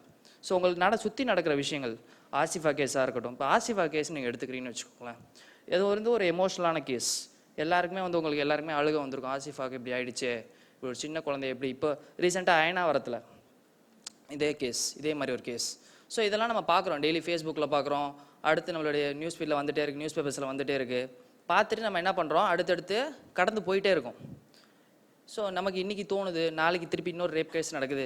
பட் ஆஸ் எ யங்ஸ்டராக நம்ம வந்து சிவில் சர்வீஸ் ப்ரிப்பேர் பண்ணுறப்ப ஒரு விஷயத்தை எமோஷனலாக பார்க்காம ப்ராக்டிக்கலாக பார்க்கணும். ஓகே, நடந்துருச்சு, இதுக்கு என்னென்ன சொல்யூஷன்ஸ், இதுக்கான லீகல் பேக்ரவுண்ட் என்ன, இதுக்கு என்னென்ன சொல்யூஷன்ஸ் நம்மளால் கொடுக்க முடியும், இந்த விஷயத்தை எப்படி ரெக்டிஃபை பண்ண முடியும், how can we be the social change அப்படின்றத பார்க்குறது தான் சிவில் சர்வெண்ட்டுடைய வேலை. ஒரு காமன் மேன் என்ன பண்ணுவான், அந்த விஷயத்தை பார்த்துட்டு ஐயோ இப்படி ஆயிடுச்சு, அந்த பொண்ணுக்கு இப்படி ஆயிடுச்சு, எப்படி மிருகம் மாதிரி நடந்துக்கிறாங்க பாருங்க அப்படின்னு சொல்லிட்டு இன்றைக்கி அழுதுட்டு நாளைக்கு மறந்துட்டு போயிட்டே இருப்பான். பட் சிவில் சர்வெண்ட்டுடைய வேலை என்னங்க, அந்த விஷயத்துக்கான லீகல் பேக்ரவுண்ட் எங்கே இருக்குது, இதுக்கான சட்டத்திட்டங்கள் என்ன இருக்குது, இதுக்கான ஆக்ட்ஸ் என்னங்க இருக்குது, ஏதாவது ஒரு ஆக்ட் சொல்லுங்கள். பாக்ஸோன்னு ஒரு ஆக்ட் இருக்குது. இந்த பாக்ஸோன்ற ஆக்ட் 2012 வந்து கொண்டு வந்திருக்காங்க. அந்த ஆக்டில் என்னென்ன ஃப்ளாஸ் இருக்குது, ஏன் நம்மளால் கூட இன்னும் நம்ம இந்த விஷயங்களை தடுக்க முடியல, இதுக்கு அந்த லாவில் என்ன ஃப்ளாஸ் இருக்குது, இதுக்கு என்ன நம்ம சொல்யூஷன்ஸ் கொடுக்கலாம். இப்போ ரீசெண்டாக ஒரு அமெண்ட்மெண்ட் கொண்டு வந்தாங்க, ஒரு ஆர்டினன்ஸ் பாஸ் பண்ணாங்க. என்ன ஆர்டினன்ஸு, மரண தண்டனை நம்ம கொடுக்கலாம், கேபிட்டல் பனிஷ்மெண்ட் கொடுக்கலாம் அப்படின்னு சொன்னாங்க. அந்த கேபிட்டல் பனிஷ்மெண்ட் கொடுக்கறதுனால இந்த மாதிரி விஷயங்கள் நடக்காமல் போயிடுமா அப்படின்ற நீங்கள் அனலிட்டிக்கலாகவும் அந்த விஷயத்தை நீங்கள் யோசிச்சு பார்க்கணும். ஸோ இதுதான் நம்ம சிவில் சர்வீஸ் ப்ரிப்பேர் பண்ணுறோன்னா நம்ம சுற்றி நடக்கிற விஷயங்கள். ஏன்னா இப்போ ப்ரிடாமினெண்ட்டாக எக்ஸாமில் பார்த்தீங்கன்னா கரண்ட் அஃபேர் தாங்க இருக்குது. நீங்கள் பேசிக்ஸ்லாம் இருக்குது, பட் அதுலேயுமே கரண்ட் அஃபேரில் தான் உங்களுக்கு கேள்விகள் அதிகமாக வருது, ப்ரிலிம்ஸ்லேயும் சரி மெயின்ஸ்லேயும் சரி. ஸோ சிவில் சர்வீஸ் நம்ம ப்ரிப்பேர் பண்ணுறப்போ ஒரு விஷயத்தை இஷ்யூ எடுத்துக்கிட்டு we have to think from different angles. இந்த மாதிரி ஆங்கிள்ஸில் நீங்கள் திங்க் பண்ணணும். உங்களுக்கு சுற்றி நடக்கிற விஷயத்தை அப்சர்வ் பண்ணி நோட் பண்ணி வச்சுக்கிட்டாலே it's more than enough to crack mains. இதுதான் என்னுடைய பேசிக் அப்சர்வேஷனாக மெயின்ஸில் இருந்திருக்கு. ஸோ அடுத்த ஸ்டேஜ் ஆஃப் எக்ஸாமினேஷனுங்க, முன்னாடியே சொன்ன மாதிரி எல்லாருமே சொல்லியிருப்பாங்க, இந்த பர்சனாலிட்டி டெஸ்ட் அப்படின்னு சொல்கிறாங்க. இந்த பர்சனாலிட்டி டெஸ்ட்டில் என்னென்ன உங்களை செக் பண்ணுறாங்க அப்படின்றத இப்போ பார்ப்போம். இந்த பர்சனாலிட்டி டெஸ்ட் எங்கே நடக்கும், டெல்லியில் நடக்கும். இப்போ டெல்லிக்கு வந்து போவீங்க, அவங்களுக்கே தெரியுங்க நீங்கள் ரொம்ப கஷ்டப்பட்டு ப்ரிலிம்ஸையும் கிளியர் பண்ணியிருக்கீங்க, மெயின்ஸையும் கிளியர் பண்ணிக்கிங்க. பர்சனாலிட்டி டெஸ்ட்டுக்கு ஒரு 3000 பேர் தான் கூப்பிட போகிறாங்க. இந்த 3000 பேர்லேருந்து 1000 பேர் எடுக்க போகிறாங்க. இப்போது உங்களுடைய மார்க்கு பர்சனாலிட்டி டெஸ்ட்டையும் சேர்த்து மெயின்ஸ் எக்ஸாமினேஷன் நீங்கள் எழுதுனதையும் சேர்த்து தான் உங்களுக்கு ஃபைனல் மார்க் வரப்போகுது. பர்சனாலிட்டி டெஸ்ட்டுக்கு எத்தனை மார்க்குங்க, 275. மெயின்ஸில் எத்தனை மார்க்கு, ரெண்டும் சேர்த்து 2025 மார்க்ஸுக்கு தான் உங்களுக்கு ஃபைனல் எவாலுவேஷன் வரப்போகுது. So majority of the proportion உங்களுக்கு மெயின்ஸ்லேயே வந்தாச்சு. But interview is also very important. ஏன்னா முன்னாடியே சொன்ன மாதிரி ஒரு 10 மார்க் ஒரு 20 மார்க் டிஃப்ரென்ஸில் உங்களுக்கு 100 பேர் கிடக்கிறதுக்கான வாய்ப்புகள் அதிகமாக இருக்குது. ஸோ இன்டர்வியூலையும் நம்ம வந்து இன்டர்வியூவில் எல்லாமே நம்ம கையிலையும் கிடையாது, அதையும் நம்ம புரிஞ்சுக்கணும். அதே மாதிரி நமக்கு இருக்கிற ஒரு மெயின்ஸ் முடிச்சிருக்கிற ஒரு 3-4 மாத கேப்பில் நம்ம பர்சனாலிட்டியும் பெருசாக சேஞ்ச் பண்ண முடியாது. இதுதான் வந்து பேர் ஃபேக்ட். ஸோ நம்ம இப்போலேருந்தே நம்ம சிவில் சர்வீஸ் ஸ்டார்ட் பண்ணுற டைம்லேருந்தே we can try to rectify our minor changes கொண்டு வரலாம், நம்ம பர்சனாலிட்டியில் கொண்டு வரலாம். அந்த மாதிரி நீங்கள் இப்போலேருந்தே இன்டர்வியூக்கும் you should start working. Because ஏன்னு கேட்டிங்கன்னா இந்த எக்ஸாமில் வந்து 3 ஸ்டேஜ்லேயுமே கட் ஆஃப் இருக்குது. ப்ரிலிம்ஸ்லேயும் கட் ஆஃப் இருக்குது, மெயின்ஸ்லேயும் கட் ஆஃப் இருக்குது, ஃபைனல் கால்லையும் கட் ஆஃப் இருக்குது. இந்த 3த்தையும் இந்த த்ரெஷ்ஹோல்டை நீங்கள் பிரேக் பண்ணி வரணும். ஸோ இந்த எக்ஸாமினேஷன் ப்ரிப்பேர் பண்ணுறது நிறைய பேர் என்ன பண்ணுறாங்க, ப்ரிலிம்ஸ் மட்டும் படிச்சுட்டே இருப்பானுங்க, எப்போ பார்த்தாலும் ப்ரிலிம்ஸ் படிப்பானுங்க. இப்போ இந்த டைம் ப்ரிலிம்ஸ் எழுதிருப்பானுங்க, ஃபெயில் ஆயிருப்பாங்க, ரிசல்ட் வந்திருக்கும். திருப்பி பார்த்தீங்கன்னா திருப்பி போய் உட்காந்து ப்ரிலிம்ஸ் படிப்பாங்க. இது ஒரு தப்பான அப்ரோச். ஸோ ஒரு 3 ஸ்டேஜ் ஆஃப் எக்ஸாமினேஷனுக்குமே நம்ம ஹோலிஸ்டிக்காக ப்ரிப்பேர் ஆகணும். ஸோ இதை தான் நான் டெல்லியிலேருந்து வந்தப்போ நான் இதை தான் பண்ணேன். ஓகே, மெயின்ஸ் இருக்குது, இன்டர்வியூ இருக்குது, இந்த 2த்துக்கு தான் வந்து மார்க்ஸ் அவங்க எடுக்கிறாங்க. ஸோ மெயின்ஸ்க்கு இப்போலேருந்து எப்படி ப்ரிப்பேர் பண்ணலாம், இன்டர்வியூக்கு எப்படி ப்ரிப்பேர் பண்ணலாம் அப்படின்றத யோசித்தேன். So again coming back to the personality test. Personality test டெல்லியில் நடக்குது. அந்த டெல்லியில் பார்த்தீங்கன்னா உங்களை வந்து அசஸ் பண்ண போகிறது எத்தனை பேருங்க, ஒரு 4 or 5 மெம்பர்ஸ் வந்து அவங்க முன்னாடி உட்காந்துருப்பாங்க. ஏதாவது ஒரு அந்த போர்டுக்கு பார்த்தீங்கன்னா ஒரு சேர்மன் இருப்பார், மற்றவங்கலாம் வந்து மெம்பர்ஸாக இருப்பாங்க. ஸோ பேசிக்காக வந்து என்ன வந்து எதிர்பார்க்குறாங்க உங்கள்கிட்ட, இப்போ அவங்களுக்கே தெரியும் உங்களை வந்து அவங்களுக்கு தெரியாது, அவங்கள உங்களுக்கு தெரியாது. அவங்ககிட்ட இருக்க போகிறது உங்களுடைய ப்ரொஃபைல் மட்டும் இருக்க போது, அதுலேருந்து கேள்விகள் வரலாம், இல்லாட்டி ஜென்ரலாக கரண்ட் அஃபேர்ஸ்லேருந்து அவங்க கேள்வி கேட்கலாம். ஒரு அரை மணி நேரத்தில் உங்கள் பர்சனாலிட்டி அசஸ் பண்ண முடியுமா? ஸோ 80 to 90% அவங்களால அசஸ் பண்ண முடியும். ஏன்னு கேட்டிங்கன்னா அவங்க உட்காந்துருக்க எல்லாருமே பார்த்தீங்கன்னா ஹைலி ப்ரொஃபஷனல், பயங்கரமான ப்ரொஃபஷனல்ஸ். அவங்களுக்கு வந்து ஏஜ்மே பார்த்தீங்கன்னா அபவ் 60 தான் இருக்கும், ஆர் அட்லீஸ்ட் 55 மேலே தான் இருக்காங்க. இப்போ நான் இன்டர்வியூ போகும்போது எனக்கு வயசு பார்த்தீங்கன்னா 22 வயசில் நான் இன்டர்வியூக்கு போகிறேன். எனக்கு முன்னாடி உட்காந்துருக்கவங்க எல்லாமே வந்து இப்போ பயங்கர வயசானவங்களாக இருக்காங்க, 60 வயசுக்கு மேலே இருக்காங்க. 60 வயசு இன்ட்டு 5 பேர் 300 டோட்டல் ஏஜ் வந்து அங்கே 300 இருக்குது. They can very much assess the 22-year-old kid. அவங்களுக்கு நம்மலாம் பார்த்தா சின்ன பையன்டாவன் அப்படின்ட்டு தான் அவங்களுக்கு தோணும். ஈஸியாக வந்து உங்கள்கிட்ட பேசி அவங்ககிட்ட இந்த விஷயங்களை ஈஸியாக வாங்கிட முடியும். ஸோ என்னுடைய ஓன் இன்டர்வியூ எக்ஸ்பீரியன்ஸ் சொல்கிறேன். நான் அந்த இன்டர்வியூக்கு நான் போகிறேன். காலைல எனக்கு மார்னிங் பேட்ச் போட்டிருந்தாங்க. உள்ளே நீங்கள் இன்டர்வியூக்கு உள்ளே போகிறதுக்கு முன்னாடி உங்களுக்கு தெரிஞ்சிடும் நீங்கள் எந்த டேபிள், அந்த டேபிளில் உட்காந்துருக்க 5 பேர் 6 பேரில் நீங்கள் எத்தனாவது அப்படின்றது விஷயம் உங்களுக்கு தெரிஞ்சிடும். யார் உங்கள் சேர் பர்சன் அதெல்லாம் உங்களுக்கு உள்ளே போகிற வரைக்கும் தெரியவே தெரியாது.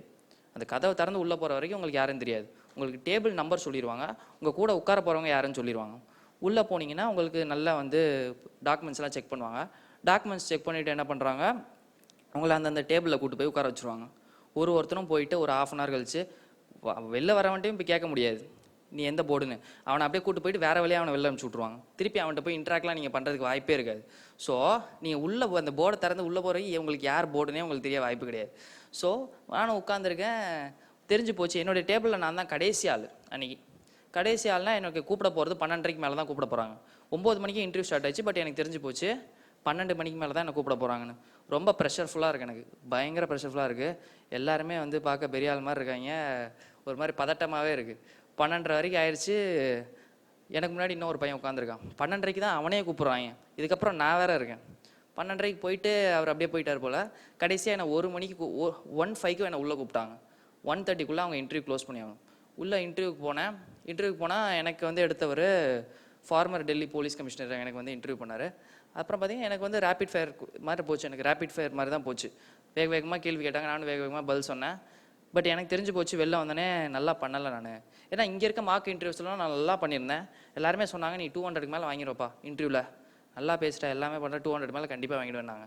அங்கே போயிட்டு பார்த்தா இன்டர்வியூ எக்ஸ்பீரியன்ஸ் இப்படி ஆகிடுச்சுன்னு எனக்கு ரொம்ப வருத்தம். யூபிஎஸ்சி விட்டு வெளில வந்தாச்சு.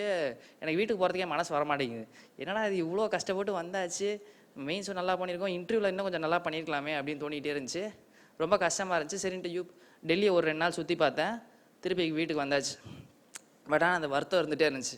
சார் நம்ம என்ன தான் நம்ம நல்லா பண்ணாலுமே நமக்கு அந்த டே நம்ம கையில் இல்லையே. ஸோ அதை தான் சொல்கிறது, மெயின்ஸ்லேயே நம்மளுடைய டேலண்ட் எல்லாமே நம்ம காமிச்சிடணும். மெயின்ஸ்லேயே நம்மளுடைய உழைப்பு எல்லாமே கொடுத்துணும். ஏன்னா இன்டர்வியூ நீங்கள் என்ன தான் நல்லா இருந்தாலுமே இன்டர்வியூ டே வந்து நம்ம கையில் இருக்குமா இல்லையான்னு நமக்கு ஷுர் ஷார்ட்டாக தெரியாது. பட் மேக்ஸிமம் அஷ்யூர் பண்ணிக்கலாம். பட் உங்கள் கையில் இருக்குமா இல்லையான்னு எனக்கு தெரியாது. என்ன மாதிரி கொஸ்டின்ஸ் கேட்க போகிறாங்க உங்கள்கிட்ட, அது எதுவுமே உங்களுக்கு தெரியாதனால better be prepared for the மெயின்ஸ்லேயே நம்மளுடைய இது எல்லாத்தையுமே காமிச்சிடும். எனக்கு இன்டர்வியூவில் அதிகமாக மார்க் வரல. ஸோ அது என்னுடைய பர்சனலி ஃப்ளாவாக இருக்கலாம், அதையும் நான் அக்செப்ட் பண்ணிக்கிறேன். பட் செட் அண்ட் டன் எல்லாருமே டாப்பர் சொல்கிற மாதிரி மெயின்ஸ்லேயே we have to get more marks. எனக்கு மெயின்ஸ்லேயே ரிட்டன்லேயே அதிக மார்க் வந்ததுனால இன்டர்வியூவில் கம்மியாக வந்தாலுமே I got a decent rank என்னால் வாங்க முடிஞ்சுது. ஸோ நான் இன்டர்வியூவில் நான் பார்க்குற விஷயங்கள் என்னென்னு கேட்டிங்கன்னா, ஒரு 1/2 hour போயிட்டு ஒரு 5 பேர்கிட்ட நீங்கள் பேசுகிறீங்க. அந்த 5 பேர் யாருன்னு உங்களுக்கு தெரியவே தெரியாது. ஸோ அந்த 5 பேர்கிட்ட பேசுகிறப்போ உங்கள் 5 பேருமே உங்களை நோட் பண்ணுவாங்க, கீனாக நோட் பண்ணுவாங்க. ஏன்னு கேட்டிங்கன்னா, நான் உட்காந்துருக்கேன், என்னை சுற்றி ஒரு 5 பேர் இப்படி உட்காந்துருக்காங்க. நான் வந்து இவர்கிட்ட பதில் சொல்லிட்டு இருக்கேன். டக்குன்னு பார்த்தா இந்த ஆள் இந்த சைடு உட்காந்துருக்க ஒரு மெம்பர் வந்து என்னுடைய ஹேண்ட் மூமெண்ட்ஸை வாட்ச் பண்ணிகிட்டே இருக்காரு.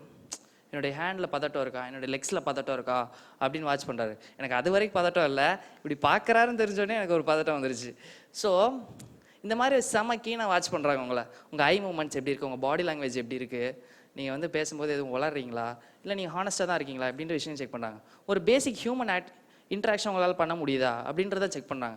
ஏன்னு கேட்டிங்கன்னா, நீங்கள் யாருனே தெரியாத ஒரு 5 பேர்கிட்ட போய் பேசுகிறது ரொம்ப கஷ்டம், ரொம்ப கஷ்டம்.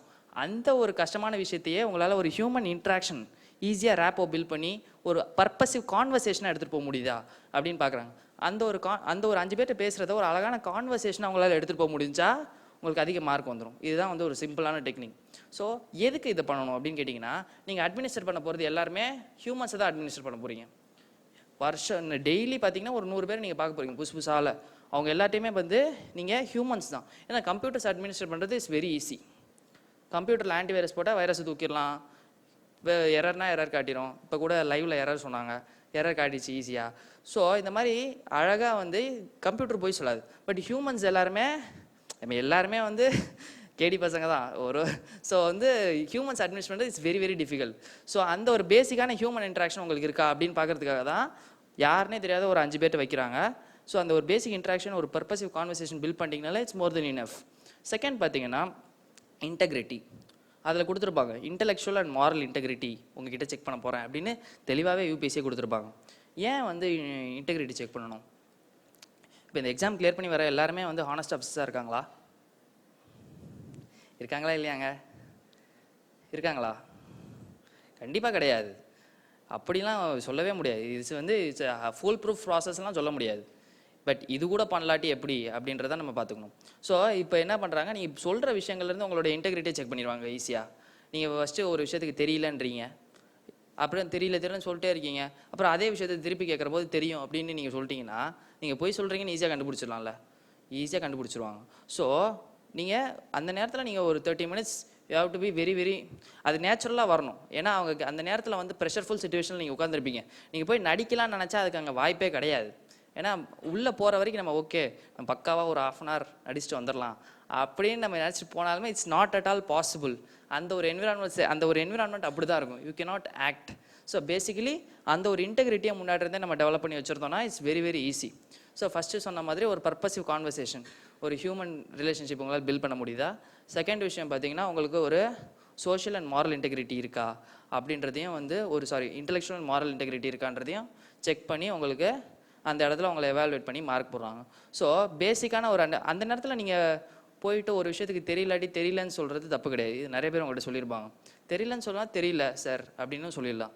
பட் ஆனால் வந்து ஒரு விஷயத்த சொன்னால் ஒரு கிளாரிட்டியோட சொல்கிறோமா அப்படின்றது கண்டிப்பாக செக் பண்ணுவாங்க. நீங்கள் ஒரு 22-23 வயசில் போகிறீங்கன்னா அவங்களுக்கே தெரியும் இந்த பையனுக்கு இவ்வளோ தான் தெரிஞ்சிருக்கும், இதுக்கு மேலே அவங்ககிட்ட இருந்து எக்ஸ்பெக்ட் பண்ண முடியாதுன்றது அவங்களுக்கும் தெரிஞ்சிருக்கும்.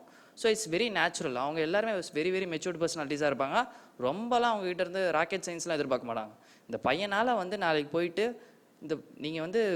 நீங்கள் ஆல்ரெடி ஐஏஎஸ் ஆஃபீஸராலாம் பார்க்கல, உங்களை ஐஏஎஸ் ஆஃபீஸராக ஆக்க முடியுமா, இந்த பையனை வந்து ட்ரெயின் பண்ண முடியுமா அப்படின்றத அந்த இடத்துல செக் பண்ண போகிறாங்க. ஸோ பேசிக்காக ரொம்ப சூப்பர்ஃபிஷியலாலாம் இருக்க தேவையில்ல. நார்மல் ஒரு பர்சனாலிட்டியாக போய் அழகாக அட்டன் பண்ணிட்டு வந்தீங்கன்னா டீசெண்டான மார்க்கு இன்டர்வியூவில் அஷ்யூர் பண்ணிக்கலாம். ஸோ பேசிக்காக நம்ம 3 ப்ராசஸும் பார்த்துருக்கோம். இப்போ 3 ப்ராசஸ்லையும் பார்த்தீங்கன்னா வேறு செட் ஆஃப் ஸ்கில்ஸை வந்து தே ஆர் செக்கிங். ஸோ ரொம்ப வந்து இந்த எக்ஸாம் வந்து ரொம்ப டேலண்டட் பீப்புள் தான் கிளியர் பண்ணுறாங்க அப்படின்னு நினைக்க வேண்டிய அவசியமே கிடையாது. ஏன்னா ஐஐடியாக இருக்கட்டும், இங்கே இருக்க அண்ணா யூனிவர்சிட்டியாக இருக்கட்டும், எல்லாருமே வந்து ஒரு டாப் இன்ஸ்டியூஷன்லேருந்து வேலைக்கு போகாமல் கூட இந்த எக்ஸாம் ப்ரிப்பேர் பண்ணுறாங்க. பட் அப்படி ப்ரிப்பேர் பண்ணாலுமே எல்லாருமே கிளியர் பண்ணுறாங்களா? அந்த இன்ஸ்டியூஷன்ஸ்லேருந்து கண்டிப்பாக எல்லாராலையுமே கிளியர் பண்ணுற முடியறது கிடையாது. ஸோ பேசிக்காக என்ன தெரியுது, இந்த எக்ஸாமுக்கு வந்து அதுக்கான ஸ்கில்ஸ் தேவைப்படுது. இந்த ஒரு ஸ்டேஜ் ஆஃப் எக்ஸாமினேஷனுக்கும் அதுக்கான ஸ்கில் தேவைப்படுது. அந்த ஒரு ஸ்கில்ஸை வந்து you can start developing from now on. அந்த ஒரு ஸ்கில்ஸை இப்போலேருந்தே யூ ஸ்டார்ட் டெவலப்பிங். ஸோ பேசிக்காக சொல்கிற மாதிரி தாங்க, உங்களுக்குள்ளே வந்து ஃபஸ்ட்டு எடுத்தோடனே you should have the clarity of why you want to join civil services. அந்த ஒரு கிளாரிட்டி தெளிவாக இருந்ததுன்னு வச்சுக்கோங்களேன், இந்த ஒரு 2 வருஷ ப்ராசஸை you will have the self motivation. ஈஸியாக உங்களுக்கு அந்த செல்ஃப் மோட்டிவேஷன்ட்டே இருந்துகிட்டே இருக்கும். பட் யாருக்கு அந்த கிளாரிட்டி இல்லையோ அவங்களுக்கு அந்த செல்ஃப் மோட்டிவேஷன் வராது. இல்லாட்டி they have secondary reasons, okay it's a government job, சேஃபாக இருக்கும் அப்படின்னு செகண்டரி ரீசன்ஸ் இருந்ததுன்னா பேசிக்கலி அது உங்களை புஷ் பண்ணாது. இந்த ஒரு 2 year ப்ராசஸில் புஷ் பண்ணாது. 2 yearsன்றது மினிமம். ஏதாவது ஒரு அட்டம்ப்டில் ஃபெயில் ஆகிட்டிங்கன்னா திருப்பி ஒன் மோர் இயர் போயிட்டே இருக்கும். So basically have the clarity. First vision வச்சுக்கோங்க. இந்த vision is very important. And second thing is persistence. இதில் மட்டும் இல்லைங்க, வேறு any thing in life persistence is very important. இப்போ ராகுல் டிராவிட் எல்லாருமே கேள்விப்பட்டிருப்பீங்க, நிறைய பேருக்கு ரோல் மாடலாக கூட இருப்பார் ராகுல் டிராவிடில் ஒரு இன்டர்வியூவில் கேட்குறாங்க, சார் வந்து நீங்கள் மோஸ்ட் சக்ஸஸ்ஃபுல் பேட்ஸ்மேன், இந்தியாவுக்கு கிடைச்ச ஒரு ஜெம்மு வால் அப்படிலாம் சொல்கிறாங்க, நீங்கள் இதை எப்படி பார்க்குறீங்க அப்படின்னு கேட்டாங்க. இப்போ ராகுல் டிராவிட் என்ன சொல்கிறாருன்னு பார்த்தீங்கன்னா, நான் வந்து இது வரைக்கும் 345 மேட்ச் ஆடிருக்கேன். 345 மேட்ச்சில் பார்த்தீங்கன்னா ரொம்ப ஒரு 80 மேட்சஸில் கூட நான் 40 runs தாண்டினது கிடையாது. ரொம்ப கம்மியான மேட்ச்சில் தான் 40 runsஸே நான் தாண்டியிருக்கேன். மற்ற எல்லாத்துலேயும் பார்த்தீங்கன்னா டக்கில் அவுட் ஆயிருக்கேன், 10 run 20 run அவுட் ஆயிருக்கேன். பட் இதுக்காக பார்த்தீங்கன்னா நான் கன்சிஸ்டண்ட்டாக இருந்தேன், தொடர்ந்து கன்சிஸ்டண்ட்டாக பர்ஃபார்ம் பண்ணேன். ஸோ அந்த ஒரு கன்சிஸ்டன்சி தான் எனக்கு இவ்வளோ தூரம் ஹெல்ப் பண்ணியிருக்கு அப்படின்னு சொன்னார். பட் அந்த ஒரு 340 மேட்சஸ்லேயே அவர் 80 மேட்சஸ் தான் வந்து 40 runs கிராஸ் பண்ணியிருக்கான்னு நினைக்கிறப்ப அவ்வளோதான் எதிர்பார்க்குது இந்த வேர்ல்டு. பேசிக்கலி இந்த எக்ஸாம் கிளியர் பண்ணுறவங்களே 50% ஆஃப் மார்க் வாங்குறவங்க தான் கிளியர் பண்ணுறாங்க. எல்லாமே ஃபுல்லாக வந்து 100% அவங்ககிட்ட கேட்கறது கிடையாது. ஸோ இதுக்கான உழைப்பு மட்டுமே நமக்கு போதுமாக இருக்குது. அதே மாதிரி வயசு ஒரு தடையா, 20 வயசில் 21 வயசில் சாதிக்க முடியும்னா கண்டிப்பாக சாதிக்க முடியும். இந்த எக்ஸாமினேஷன் பாருங்களேன், இப்போ ஹீமா தாஸ்னு ஒருத்தங்க இருக்காங்க. ஹீமா தாஸ் யாருங்க? இப்போ ரீசெண்டாக கரண்ட் அஃபேரில் இருக்காங்க. ஹீமா தாஸ்ன்றவங்க வந்து ஒரு 18 வயசு பெண்ணு, இந்தியாவுக்கு வந்து கோல்டு மெடல் அடிச்சு கொடுத்துருக்காங்க ரீசெண்டாக. எவ்வளோ பெரிய ஒரு அச்சீவ்மெண்ட். ஒரு 18 வயசில் இந்தியாவுக்கு வந்து நடக்காத ஒரு விஷயத்த அவங்க வந்து பண்ணி கொடுத்துருக்காங்க. அவங்களுடைய பேசிக் ஸ்டோரி பார்த்தீங்கன்னா, அசாமில் இருக்காங்க, அவங்க அப்பா கூட ரைஸ் ஃபீல்ட்ஸில் ஒர்க் பண்ணிகிட்டே இருந்திருக்காங்க. அவங்க ஸ்கூல் படிக்கும்போது என்ன ஆகுது, ஃபுட்பால் மேட்ச் ஆடிட்டு இருந்திருக்காங்க. ஃபுட்பால் அவங்களுக்கு பிடிக்கும். ஃபுட்பால் மேட்ச் ஆடிட்டு இருக்கப்போ என்ன ஆகுதுன்னா, அவங்க கோச் அவங்கள பார்க்குறாரு. பார்த்துட்டு இந்த பொண்ணு ரொம்ப வேகமாக ஓடுறாளே, இவளை வந்து ரேஸ்க்கு கொண்டு வரலாம், ரன்னிங் ரேஸ் ஓட விடலான்னு சொல்லிட்டு ரன்னிங் ரேஸ் ஓட விடுறாங்க இவளை. ஸோ அப்போ என்ன ஆகுது, அவங்க இந்த பொண்ணு வந்து ஏதோ 2-3 மெடல் வாங்கிட்டா. உடனே அந்த கோச் போய் சொல்கிறார் அவங்க அப்பாட்ட, சார் இது மாதிரி உங்கள் பொண்ணை நான் வந்து அகாடமி கூட்டு போய் ட்ரெயின் பண்ணலான்னு இருக்கேன் சார், அந்த அளவுக்குலாம் எனக்கு அஃபோர்ட் பண்ணுறதுக்கு காசு இல்லை சார் அப்படின்னு சொல்லிட்டு அவங்க அப்பா சொல்கிறார். உடனே என்ன பண்ணுறாரு, இல்லை சார் நான் 3 வேளை சாப்பாடு மட்டும் அஷ்யூர் பண்ணிக்கிறேன், மற்றபடி உங்கள் பொண்ணு அனுப்புவீங்கன்னு சொல்கிறாரு. இந்த பொண்ணு போயிட்டு ஒரு 2 வருஷம் வந்து தொடர்ந்து முயற்சி பண்ணுறா. ஸ்கூலையும் விட்டாச்சு, தொடர்ந்து முயற்சி பண்ணுறா. இப்போ இந்தியாவுக்கு இவ்வளோ பெரிய பெருமை சேர்த்துருக்கா. ஒரு 2 இயர்ஸ் கடின உழைப்பு, 2 இயர்ஸ் கண்டிப்பாக வந்து இவ்வளோ பெரிய அச்சீவ்மெண்ட் 2 இயர்ஸில் பண்ணுறது ரொம்ப பெரிய விஷயம். ஒரு 18 வயசு பெண். ஸோ இதுவே நமக்கு புரியுது, ஒரு age is not a factor to achieve big things. So age நம்ம கம்மியாக சின்ன பையனாக இருக்கும், உங்களை சின்ன பையன் வேறு யாரும் சொன்னாங்கன்னா இட்ஸ் ஓகே, இதை தெளிவாக எடுத்துக்கிட்டு I will be able to crack this examination. ஏன்னா இப்போ ரீசெண்ட் ட்ரெண்ட் பார்த்தீங்கன்னா கிராக் பண்ணுற எல்லாருமே ஒரு 24 வயசு கம்மியாக தாங்க இருக்காங்க. அதுக்கு மேலே எல்லாம் பெருசாக இல்லை. 24 வயசு கம்மியானவங்க தான் அதிக அளவில் சிவில் சர்வீஸை கிளியர் பண்ணுறாங்க. ஸோ நம்மள மாதிரியே சின்ன பையனாக இருக்கிற, இந்தியாவில் வேறு பொசிஷனில் இருக்கிற, வேறு இடத்துல இருக்கிற பையனால் கிளியர் பண்ண முடியுதுன்னா we also can do this அப்படின்ற ஒரு positive mentality you should have. Positive mentality is very very important. So இந்த மாதிரி ஒரு மோட்டிவேஷன்ஸை டேக் ரியல் டைம் எடுத்துக்கோங்க.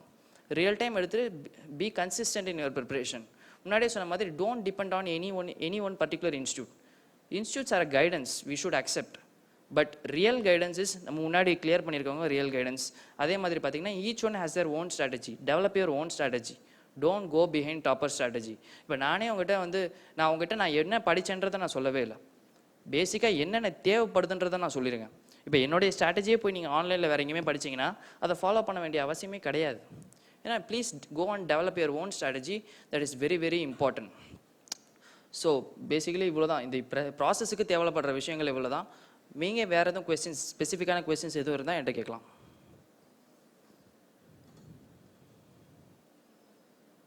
Anything related to UPC? Please raise your hands if you have questions. சொல்லுங்க. Role model. So role மாடல்ன்றது வந்து எனக்கு நிறைய பேர் இருக்காங்க. ஒருத்தர் மட்டும் எனக்கு ரோல் மாடலாக ஒரு பாயிண்ட் ஆஃப் டைமில் இருந்ததே இல்லை. எனக்கு நிறைய பேர் ரோல் மாடலாக இருக்காங்க. ஒரு ஃபீல்டில் இருந்தால் சரி. ஸ்போர்ட்ஸ்னால் எனக்கு விராட் கோலி பிடிக்கும். பாலிட்டிக்ஸ்னால் வந்து எனக்கு நெல்சன் மண்டேலா பிடிக்கும். ஸோ நிறைய பேர்ட்டேருந்து ஒரு நல்ல நல்ல விஷயங்களை எடுத்துக்கிறதுல நான் தயங்கிறதே இருக்கேன். ஹிட்லர் கூட எனக்கு பிடிக்கும். வேறு விஷயங்களுக்காக எனக்கு பிடிக்கும். ஸோ உங்களை பார்க்குற எல்லாத்திலேருந்து நல்ல விஷயங்களை எப்படி எடுத்துக்கிறது அப்படின்னு நீங்கள் பார்த்தீங்கன்னா உங்களை சுற்றி இருக்கிற எல்லாருமே காமன் மேனுமே உங்களுக்கு ரோல் மாடலாக தான் தெரிவாங்க. தேங்க்யூ.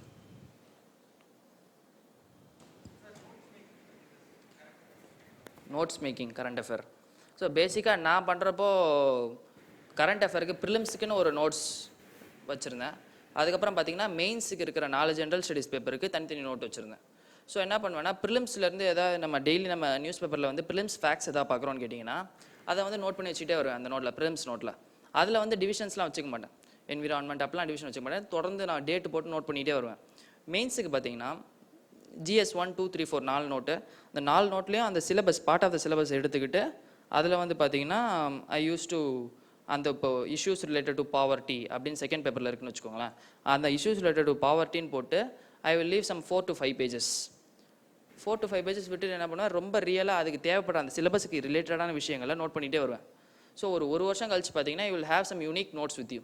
அதுக்கான ரிலேட்டட் ஃபேக்ட்ஸாக இருக்கட்டும், அதுக்கான இல்லஸ்ட்ரேஷன்ஸாக இருக்கட்டும், இப்படி நோட் பண்ணிட்டு வரும்போது you will generate unique notes. அந்த ஒரு யூனிக் நோட்ஸை if you write in examination you will get more marks. So basic mains and prelims current affair நான் இப்படி தான் மெயின்டைன் பண்ணேன். அதை தவிர்த்து ஏதாவது ஒரு கரண்ட் அஃபேர் நீங்கள் படிக்கிறது தப்பு இல்லை. மந்த்லி கரண்ட் அஃபேர் கம்பைலேஷன் இருக்கும். ஸோ அதை ஏதாவது ஒரு இன்ஸ்டியூட்டோட தான் நீங்கள் படிச்சுக்கலாம்.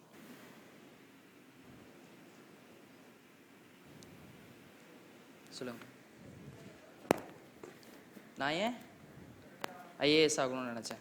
ஸோ பேசிக்காக எனக்கு வந்து நானே நான் செல்ஃப் டெவலப்மெண்ட் நான் நிறைய பண்ணிக்கணும் அப்படின்னு எனக்கு ஆசை இருக்குது. அதே மாதிரி பார்த்தீங்கன்னா இந்த ஒரு பொசிஷன்லேருந்து நம்ம ரெஸ்பான்சிபிளாக நிறைய விஷயங்கள் நம்மளால் பண்ண முடியும் அப்படின்னு தோணுச்சு.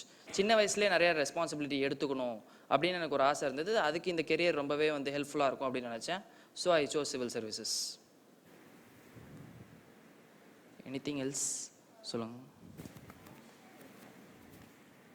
ஆப்ஷனல் எப்படி கரெக்டாக சூஸ் பண்ணுறது? பேசிக்காக வந்து அந்த ஆப்ஷன் மேலே உங்களுக்கு ஒரு நேச்சுரலாகவே ஒரு இன்ட்ரெஸ்ட் இருக்கணுங்க. நேச்சுரலாகவே அந்த ஆப்ஷன் மேலே ஒரு இன்ட்ரெஸ்ட் இருக்கணும். அதுக்கடுத்து பார்த்தீங்கன்னா அந்த ஆப்ஷனுக்கு ஏற்ற ரிசோர்ஸஸ் அவைலபிளாக இருக்கா? ப்ரொவைடட் கோச்சிங், அதுக்கான கரெக்டான கோச்சிங் நம்ம இடத்துல அவைலபிளாக இருக்கா, நோட்ஸ் அவைலபிளாக இருக்கா, நமக்கான சீனியர்ஸ் ஆல்ரெடி எடுத்து கிளியர் பண்ணியிருக்காங்களா, கிளியர் பண்ணியிருந்தாலுமே எவ்வளோ மார்க் வாங்கியிருக்காங்க. ஸோ இந்த ஒரு 2 விஷயங்கள் நீங்கள் பார்த்துக்கணும். ஃபஸ்ட்டு விஷயம் பேசிக் உங்களுடைய இன்ட்ரெஸ்ட் பார்த்துக்கணும். செகண்ட் விஷயம் இந்த மாதிரி ரிசோர்ஸஸ் அவைலபிளாக இருக்கான்னு பார்த்துக்கிட்டு you can go for optionals. சொல்லுங்கள் சார். நீங்கள் இன்டர்வியூவில் வந்து கொஞ்சம் ரொம்பவே டிஃபிகல்ட்டாக இருந்துச்சு இந்த கொஷனுக்கு வந்து ஆன்சர் பண்ணுறது.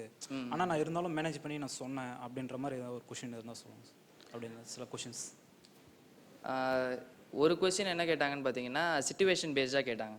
என்ன கேட்டாங்கன்னு பார்த்தீங்கன்னா, நீ வந்து ஒரு சத்தீஸ்கரில் ஒரு டிஸ்ட்ரிக்டில் வந்து உன்னை போலீஸ் ஆஃபீஸர் ஹை ஏஎஸ்பியாக உன்னை போடுறாங்க, அசிஸ்டன்ட் சூப்பர் போலீஸாக போடுறாங்க. அப்போ உனக்குன்னு ஒரு ஆப்ரேஷன் கொடுக்குறாங்க.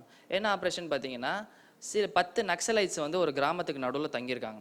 அந்த 10 நக்சலைட்ஸ்லாம் என்ன பண்ணணும்னா, நீங்கள் போய் வந்து அரெஸ்ட் பண்ணணும்.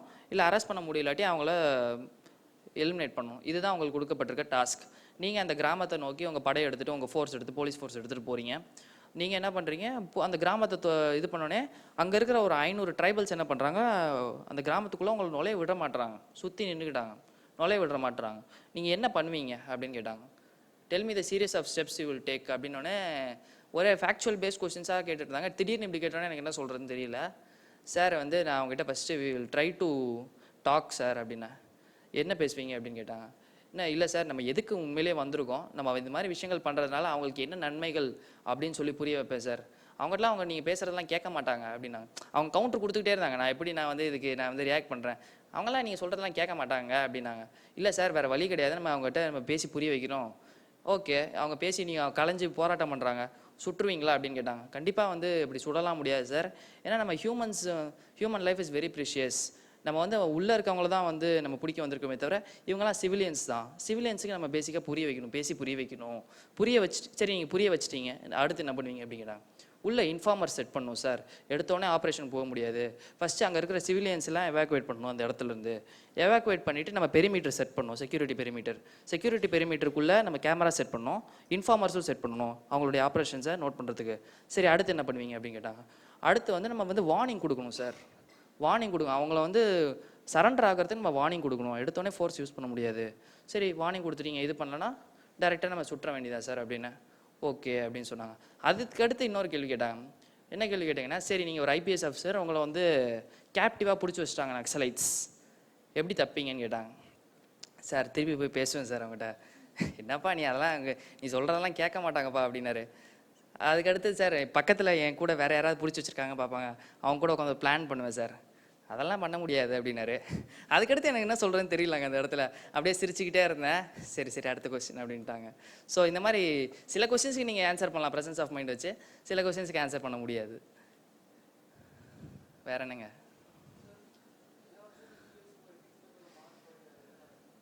GS4 எத்திக்ஸ் உட்காருங்க. GS4 எத்திக்ஸ் பேப்பரில் இந்த டைம் மார்க் குறைஞ்சிருக்கு. இதுக்கு முன்னாடி வருஷங்கள் நல்லா தான் பெர்ஃபார்ம் பண்ணிட்டு இருந்தது. இந்த வருஷம் மார்க் ஏன் குறைஞ்சிருக்குன்னு நிஜமாக எனக்கும் தெரியல. எனக்கும் கம்மியாக தான் வந்துச்சு. நிறைய பேர், சில பேர் மட்டும் 110 115லாம் வாங்கியிருக்காங்க. நான் எத்திக்ஸையும் சரி எஸ்ஏலையும் சரி ஒரு முக்கியமான விஷயம் பார்த்தீங்கன்னா, நீங்கள் இது வந்து ஃபேக்சுவல் பேஸ்டு கிடையாது. இட்ஸ் வந்து சிச்சுவேஷன் பேஸ்டாக இருக்கலாம். எத்திக்ஸில் சிச்சுவேஷன் பேஸ்டாக இருக்கலாம். உங்களுக்கு கொஞ்சம் ஒரு நல்ல லாங்குவேஜ் ஸ்கில் இருக்க வேண்டியிருக்கும். கண்டிப்பாக நீங்கள் நினைக்கிற விஷயத்தை ஈஸியாக வந்து கன்வே பண்ணுற மாதிரி இருக்கணும். அதே மாதிரி சில ஸ்பெசிஃபிக்கான வேர்ட்ஸ் யூஸ் பண்ணுற மாதிரி இருக்கணும். Vocabulary should be high profile அப்படின்னு எத்திக்ஸ்லையும் சரி எஸ்ஏலையும் எதிர்பார்ப்பாங்க. ஸோ ஐ திங்க் இந்த வருஷம் எனக்கு கம்மியானதுக்கான ரீசன் பார்த்தீங்கன்னா, என்னுடைய வொக்காபுலரி அந்த அளவுக்கு அவங்க எதிர்பார்க்குற அளவுக்கு இல்லை அப்படின்னு நினைக்கிறேன். ஸோ அதனால தான் இந்த டைம் கம்மியாயிடுச்சுன்னு நினைக்கிறேன். வேற என்னங்க?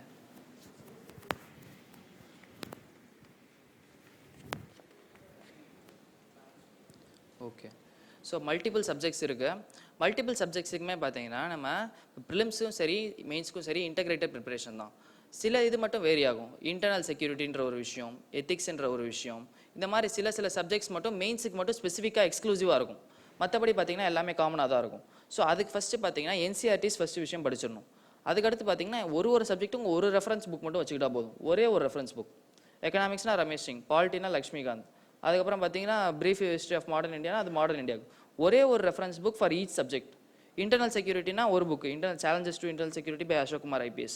ஸோ இந்த மாதிரி ஒரு எத்திக்ஸ்னா லெக்சிகன் இவ்வளோ படித்தா போதும். ஒரு ரெஃபரன்ஸ் புக்கு, அதுக்கான ரிலேட்டட் என்சிஆர்டிஸ் டன். இவ்வளோ படிச்சுட்டு அந்த கான்செப்டை எவ்வளோ நல்லா புரிஞ்சுக்கிறீங்க, அந்த பார்ட் ஆஃப் சிலபஸ்க்கு உங்களுடைய ஓன் நோட்ஸ் எப்படி ப்ரிப்பேர் பண்ணுறீங்க? இவ்வளோதாங்க.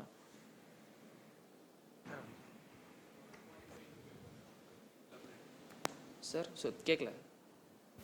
தமிழ் குவாலிஃபையிங் பேப்பர் பற்றி எலாபரேட் பண்ணுவோம். குவாலிஃபையிங் பேப்பர் வந்து குவாலிஃபையிங் நேச்சர் பேப்பர் வந்து ரொம்ப ஈஸியாக இருந்ததுங்க. ஏன்னு கேட்டிங்கன்னா கோடிட்ட இடங்களை நிரப்புங்க, அறிஞ்சொர் பொருள் தருக, எதிர்ச்சொற்கள் தருக, இப்படி தான் ரொம்ப ஈஸியாக தான் கேட்டிருந்தாங்க, ரொம்ப பெருசாக இல்லை. அதுக்கப்புறம் சுருக்கி வரைக, சிறு கட்டுரை வரைக, இவ்வளோ தான் கேட்டிருந்தாங்க. ஸோ தமிழில் வந்து உங்களுக்கு ஒற்றுப்பிழை வரல, எழுத்துப்பிழை வரல அப்படின்னாலே அந்த பேப்பரை ஈஸியாக வந்து நீங்கள் பண்ணிடலாம். நீங்கள் எக்ஸாம் போகிறதுக்கு முன்னாடி ஒரு 10 நாளைக்கு முன்னாடி அந்த இதுக்கு முன்னாடி ஒரு 3-4 வருஷம் கொஸ்டின் பேப்பரை திருப்பி பார்த்துட்டு போனீங்கன்னா ஓகே அந்த பேப்பரில் என்ன இருக்குது அப்படின்ற ஒரு கிளாரிட்டி கிடச்சிருச்சுன்னா இட்ஸ் மோர் தென் இனஃப். உங்களுக்கு தமிழ் எழுதி எனக்கு ரொம்ப நாள் ஆச்சு, நான் ஸ்கூலுக்கு அப்புறம் நான் தமிழே எழுதலை அப்படின்னு கேட்டிங்கன்னா ஒரு 20 நாள் 25 நாளைக்கு முன்னாடியே நீங்கள் என்ன பண்ணணும், தமிழ்லாம் வந்து எழுதி பார்க்க ஆரம்பிச்சிடும். எழுதி பார்த்து இல்லாட்டி பேப்பர் தமிழ் பேப்பர் படிக்கிறது, இந்த மாதிரி விஷயங்கள்லாம் பண்ணிங்கன்னா ஆட்டோமேட்டிக்காக தமிழ் ஈஸியாக நீங்கள் ரீகெயின் பண்ணிக்கலாம்.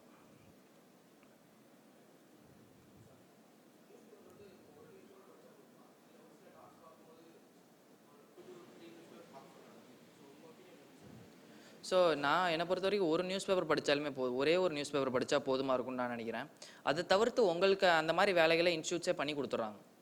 எல்லா இன்ஸ்டியூட்ஸுமே என்ன பண்ணுறாங்க, அந்த மந்த்லி கரண்ட் அஃபேர் கம்பைலேஷன் எப்படி ரெடி பண்ணுறாங்க, பழைய பேப்பர்கள் பார்த்து பிஐபி பார்த்து இந்த மாதிரி தான் அவங்களே ரெடி பண்ணுறாங்க. ஸோ நம்ம ஸ்மார்ட்டாக ஒர்க் பண்ணோன்னா ஒரு நியூஸ் பேப்பரை நல்லா படிக்கணும். நியூஸ் பேப்பர் நல்லா படிச்சுட்டு நம்ம ஸ்மார்ட்டாக அந்த மாதிரி எது பெஸ்ட்டான மெட்டீரியல் எதுவாக இருக்குமோ அதை எடுத்து நம்ம படிச்சுட்டு போயிடலாம்.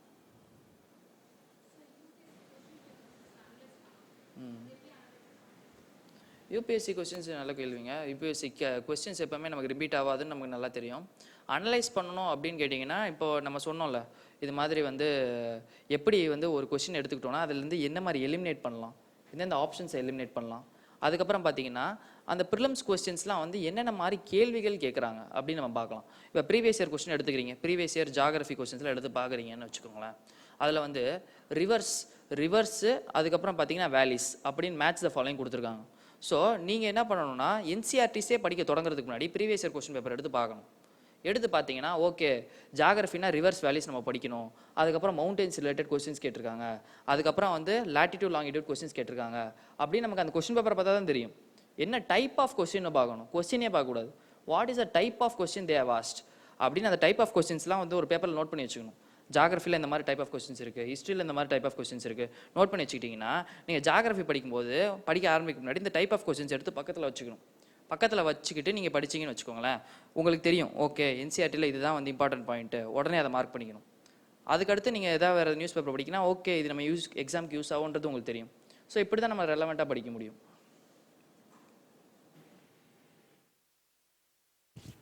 சொல்லுங்கள். ப்ரிப்பரேஷன் அப்போ பேசிக்காக நம்ம ஃபேஸ் பண்ணுற டிஃபிகல்ட்டி பயம் தாங்க. நமக்கு பயம் பயங்கரமாக இருக்கும்.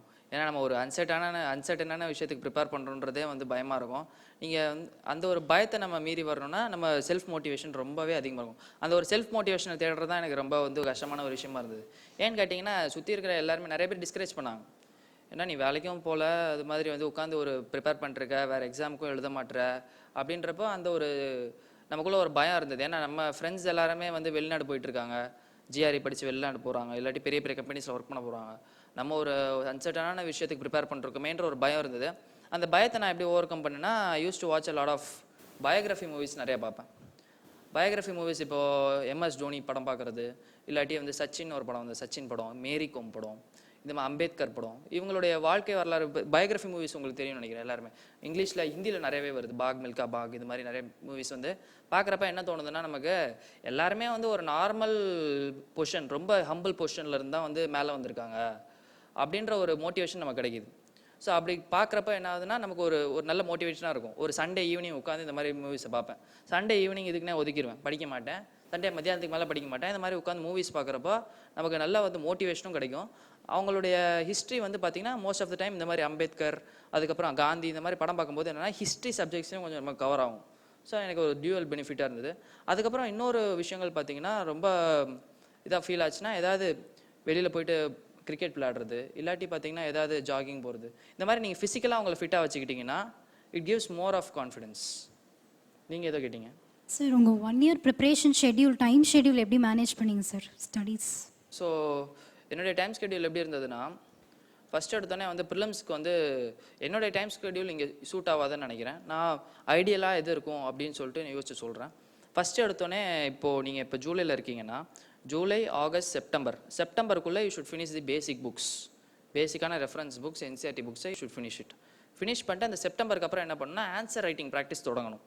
இப்போ மீன்வேல் நீங்கள் ஆப்ஷனல் கிளாஸஸ் போகிறதா இருக்கட்டும், இல்லை ஆப்ஷனல் ப்ரிப்பரேஷன் மீன்வேல் போயிட்டு இருக்கணும். செப்டம்பருக்கு அப்புறம் என்ன பண்ணணும்னா அக்டோபர்லேருந்து you should start writing answers. எழுதி பார்க்குறது ரொம்ப முக்கியம். நமக்கு வந்து ஒரு தயக்கம் இருந்துகிட்டே இருக்கும், சரி அப்புறம் எழுதலாம்னு எழுதி யோசிச்சுட்டே இருப்போம். எப்போவுமே எழுத முடியாது. நம்ம ஏதாவது ஒரு பாயிண்ட் ஆஃப் டைமில் தொடங்கி ஆகணும். என்ன எழுதுவேன், எனக்கு வந்து நான் படிக்கவே இல்லை, என்ன எழுதுவேன் அப்படின்லாம் யோசிக்கக்கூடாது. You should start writing at some point of time. So அது அக்டோபரில் தொடங்கலாம். அக்டோபரில் தொடங்கி டிசம்பர் வரைக்கும் you can start giving the things. அதுக்கப்புறம் அந்த நவம்பர் டைம்ஸ்லேருந்து ரிகரஸாக டெஸ்ட்டு போயிடும்.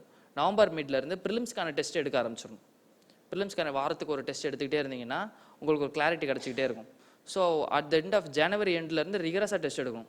3 days once test. At the end of the day இது என்னங்க ஒரு எக்ஸாமினேஷனுங்க. 12th எக்ஸாமினேஷன் மாதிரி இது ஒரு எக்ஸாமினேஷன். என்ன தான் பெருசாக ஐஏஎஸ் ஐபிஎஸ் சொல்லாலுமே இட்ஸ் அன் எக்ஸாமினேஷன். அந்த எக்ஸாமினேஷன் நீங்கள் குவாலிஃபை பண்ணணும். அந்த எக்ஸாமினேஷனை நீங்கள் வந்து தொடர்ந்து டெஸ்ட் எடுத்துக்கிட்டே இருக்கணும். டெஸ்ட் எடுக்கிறதுக்கு பயமே இருக்கக்கூடாது. டெஸ்ட் எடுக்கிறது ஒரு ரொட்டீன் ப்ராக்டிஸ் மாதிரி ஆகிடும். ஆஃப்டர் ஜனவரி முடிச்சுட்டு நீங்கள் ப்ரிலிம்க்கு தொடர்ந்து கொடுத்துட்டே இருப்பீங்க. ப்ரிலிம்ஸை கிளியர் பண்ணிட்டீங்க ஜூனில் கிளியர் பண்ணிட்டீங்கன்னா உங்களுக்கு அழகாக 3 மாதம் இருக்குது. முன்னாடி ஆப்ஷனில் ஒரு தடவை படித்து வச்சுருப்பீங்க. அதுக்கப்புறம் அந்த அக்டோபர் டு டிசம்பர், ஜனவரி டைமில் என்ன பண்ணிடணும், ஜென்ரல் ஸ்டடீஸ் போர்ஷனை படித்து முடிச்சிடணும். ஜென்ரல் ஸ்டடீஸ் முடிச்சிட்டிங்கன்னா ஜூனுக்கு அப்புறம் யூ வில் ஹேவ் 3 months. 3 monthsல அகைன் ரிகரஸாக மெயின்ஸ் எழுதி பார்க்குற விஷயங்கள் தொடர்ந்து பண்ணிகிட்டே இருந்தீங்கன்னா ஈஸியாக மெயின்ஸ் கிளியர் பண்ணிடலாம். மெயின்ஸ் கிளியர் பண்ணிட்டாலே ரொம்ப ஜாலியாகிருங்க. இன்டர்வியூ வந்து பெருசாக ப்ரிப்பேர் பண்ணுறதுக்குலாம் ஒன்றும் இருக்காது. உங்களுடைய ப்ரொஃபைல் மட்டும் தான் ப்ரிப்பேர் பண்ணணும். So interview process will be very fine. So இப்படி தான் இருக்கணும் ஐடியலாக. சார் நீங்கள் ரைட்டிங்க்கு என்னென்ன ப்ராக்டிஸ் எடுத்தீங்க? நல்ல கொஸ்டின். ஸோ ரைட்டிங் ப்ராக்டிஸ் பார்த்தீங்கன்னா ஃபஸ்ட்டு நமக்கு வந்து ஒரு தயக்கம் இருக்கும். எதை வந்து நம்ம தொடங்குறது அப்படின்னு ஒரு தயக்கம் இருக்கும். நீங்கள் அது ஃபஸ்ட்டு பேப்பர் GS 1 எடுத்து பார்த்தீங்கன்னா சோஷியல் இஷ்யூஸ்னு ஒரு விஷயம் இருக்கும். சொசைட்டின்னு ஒரு இந்தியன் சொசைட்டின்னு இருக்கும். அந்த மாதிரி கேள்விகள் எடுத்து பார்த்தீங்கன்னா யார் வேணால் ஆன்சர் பண்ணலாம் அந்த கேள்விகளுக்கு. பேசிக்காக அர்பனைசேஷன், உமன் இஷ்யூஸ் இந்த மாதிரி தான் இருக்கும். அதுக்கு நீங்கள் படித்து தான் ஆன்சர் பண்ணணும்னு விஷயம் இருக்காது. ஸோ அந்த மாதிரி விஷயங்கள் எடுத்து நீங்கள் ஆன்சர் ரைட்டிங் ப்ராக்டிஸ் பண்ண ஆரம்பிச்சிடலாம். இப்போலேருந்தே வந்து சொசைட்டி பேஸ்ட் கொஸ்டின்ஸ் எடுத்து நீங்கள் you can start writing answers. அதுக்கப்புறம் என்ன பண்ணலான்னு பார்த்தீங்கன்னா ஓரளவுக்கு நமக்கு நல்ல நாலேஜ் வந்துருச்சுன்னு பார்த்தீங்கன்னா ஆன்லைன் பிளாட்ஃபார்ம்ஸ் நிறையா வந்து டெய்லி கொஸ்டின்ஸே போடுறாங்க மெயின்ஸுக்கு.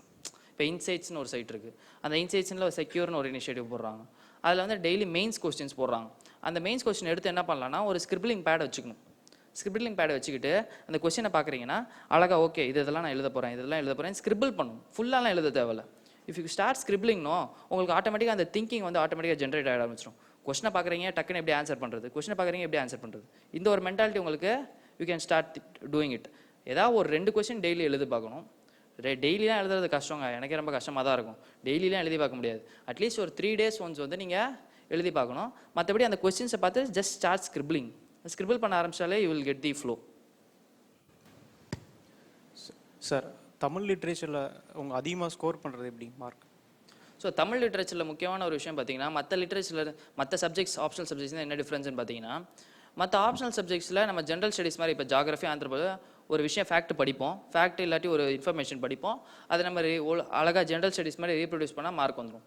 தமிழ் லிட்ரேச்சரில் அதே மாதிரி கதைகள், கவிதைகள் எல்லாமே நீங்கள் படிக்கிறீங்க. பட் ஆனால் அதையுமே உங்களுக்கு அழகாக எழுத தெரியணும். அழகான தமிழ் நடை இருக்கணும். அதை வந்து எக்ஸ்ட்ராவாக நம்ம வந்து அவங்க எதிர்பார்க்குறாங்க, தமிழ் ஆசிரியர்கள் எதிர்பார்க்குறாங்க. லிட்ரேச்சர் சப்ஜெக்ட்னாலே அப்படி தான். ஸோ நம்ம என்ஷூர் பண்ணிக்க வேண்டியது நமக்கு பேசிக்காக எல்லாருமே படிக்கிற மாதிரி விஷயங்களை படிச்சிடணும். எழுத்து பிழையே இருக்கக்கூடாது. முக்கியமாக எழுத்து பிழைன்ற ஒரு விஷயம் நமக்கு வரக்கூடாது. அழகான தமிழ் நடை இருக்கணும். அழகான தமிழ் நடை நம்ம கொண்டு வந்துக்கலாம். நிறையா வந்து அழகான புத்தகங்கள் படிச்சிங்கன்னா நிறைய இலக்கிய இதழ்கள்லாம் வருது. அதெல்லாம் நீங்கள் வந்து தொடர்ந்து ரெகுலராக படிக்க ஆரம்பிச்சிங்கன்னா உங்களுக்கு அழகான அந்த நடை வந்துடும். ஒரு விஷயத்தை சிம்பிளாக வந்து உங்களுக்கு எழுத தெரியணும். நீங்கள் படிச்சிங்கன்னா அதில் வந்து ஒரு ஃபீல் இருக்கணும், பேராக இருக்கக்கூடாது. நம்ம தமிழில் நம்ம ஸ்கூலில் எழுதும்போது ஆகும் என்று சொல்ல படிக்கிறது இப்படின்னு தான் வந்து முடிச்சு எழுதிட்டுருப்போம். இப்படி எதிர்பார்க்காம ஒரு ஸ்காலர் எப்படி எழுதுவார், Tamil literature MA Tamil literature படித்தவர் எப்படி எழுதுவாரோ அதுக்கேற்ற மாதிரி நம்ம எழுத ஆரம்பித்தோன்னா தமிழில் நமக்கு முக்கியமாக தமிழ் லிட்ரேச்சர் ஸ்டூடெண்ட்ஸ் எங்கே ஃபெயில் ஆகுறாங்கன்னா இந்த எழுத்து நடையில் தான் வந்து ஃபெயில் ஆகுறாங்க. மற்றபடி போர்ஷன் இஸ் வெரி லிமிட்டட். அந்த போர்ஷன்ஸ்குள்ளேருந்து அவங்க கேட்டாகணும். கரண்ட் அஃபேர்னு பெருசாக எதுவுமே கிடையாது மற்ற சப்ஜெக்ட்ஸ் மாதிரி. இதெல்லாம் advantages. But the disadvantages you should B able to right. உங்களுக்கான எழுத்து நடை நல்லா இருக்கணும். சொல்லுங்கள். ப்ரிப்பேர் பண்ணும்போது வந்து டிஸ்ட்ராக்ஷன்ஸ் 2 வகைங்க. வெளியிலேருந்து external distraction, internal distraction. External distraction நம்ம ஃப்ரெண்ட்ஸ் நம்மளை வந்து வெளியில் வெளில போகலாம் அப்படின்னு கூப்பிட்றது. அதுக்கப்புறம் பார்த்தீங்கன்னா படத்துக்கு போகிறது, வீட்டில் இருந்து ரிலேட்டிவ்ஸ் கோயிலுக்கு போகலாம், இல்லாட்டி வெளில போகலான்னு கூப்பிட்றது. இந்த மாதிரி எக்ஸ்டர்னல் டிஸ்ட்ராக்ஷன்ஸ் இருந்தது. அதுக்கப்புறம் இன்டர்னல் டிஸ்ட்ராக்ஷன் நம்ம முன்னாடியே சொன்ன மாதிரி ஒரு ஃபியர் தான். ஓகே, ஒரு பயமாகவே இருக்கு நமக்கு, தொடர்ந்து நம்மளால் படிக்க முடியும். இப்போ நீங்கள் தொடர்ந்து படிச்சுட்டு இருக்கோம், தொடர்ந்து ஒரு 2 நாள் படிக்க முடியாட்டி நமக்கே ஒரு கில்ட் வந்துடும். ஐயோ 2 நாள் படிக்கலையே, நம்ம ஃபெயிலாக போயிடுவோமோ அப்படின்னு பயம் வந்துடும். ஸோ இந்த மாதிரி சில டிஸ்ட்ராக்ஷன்ஸ் இன்டர்னல் சைடில் இருந்திருக்கும். ஸோ இது வந்து எல்லாருக்குமே காமனாக வர்றது தான். அதுக்காக தான் முன்னாடி சொன்ன மாதிரி இந்த 2 வருஷம் ப்ராசஸாக வச்சுருக்காங்க.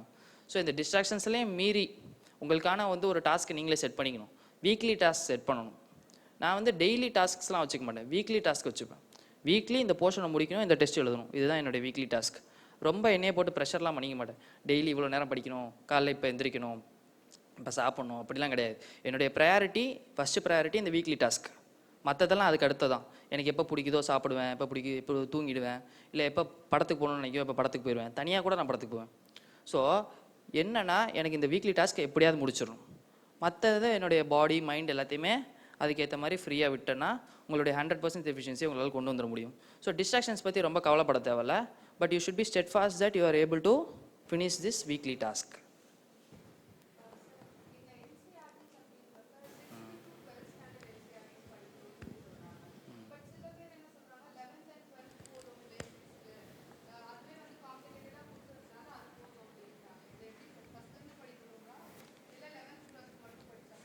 ஸோ அது உங்களுடைய ஓன் இதுதாங்க, உங்களுடைய ஓன்.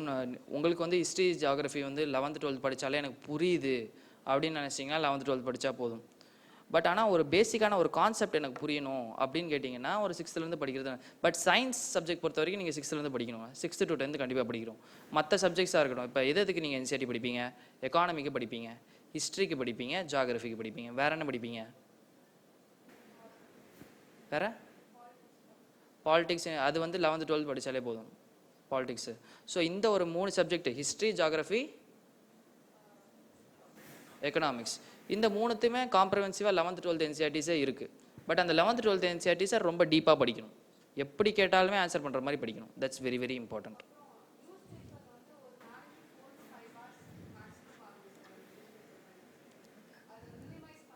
அந்த நியூஸ் பேப்பர் எழுதுறாங்களே அவ்வளோ நேரம் படிக்க மாட்டாங்க போலேங்க. அவ்வளோ நேரம் படிக்கிறீங்க நீங்கள். அவ்வளோ நேரம் தேவை கிடையாது. அதாங்க ஃபஸ்ட்டு திருப்பி நம்ம சொன்ன மாதிரி நம்ம சிலபஸை நம்ம வச்சு ஃபஸ்ட்டு படிக்கணும். ப்ரிலிம்ஸ்க்கு என்ன தேவை, மெயின் சிலபஸ் என்ன. மெயின் சிலபஸை மனப்பாடம் பண்ணிடுங்க எல்லாருமே. மெயின் சிலபஸை மனப்பாடம் பண்ணிட்டீங்கன்னா உங்களை பேப்பரை பார்த்தாலே உங்களுக்கு தெரிஞ்சிடும். ஓகே, இது நமக்கு ரெலவெண்ட் நியூஸு இல்லை ரெலவெண்ட் நியூஸ் கிடையாது, ஈஸியாக தெரிஞ்சிடும்.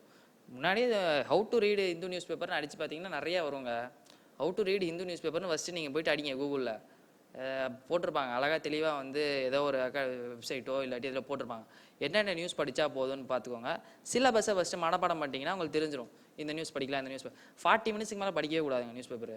40 மினிட்ஸ்க்கு மேலே நீங்கள் படிக்கிறீங்கன்னா நீங்கள் ஏதோ தப்பு பண்ணுறீங்கன்னு அர்த்தம். அது வந்து ஞாபகம் வச்சுக்கோங்க, ரொம்ப டைம் வேஸ்ட் பண்ணக்கூடாது. அண்ட் அப்புறம் இந்த இன்சைட்ஸ் ஆன் இந்தியா நீங்கள் சொன்ன வெப்சைட்லேயே கரண்ட் அஃபேர்ஸ் கம்ப்ளீட்டாக போடுறாங்கல்ல சார், அது போதுங்களா சார் இந்த கரண்ட் அஃபேர்ஸ்? அதாங்க, கரண்ட் அஃபேர் பொறுத்த வரைக்கும் எதுவுமே போதும்லாம் எதுவுமே கிடையாதுங்க.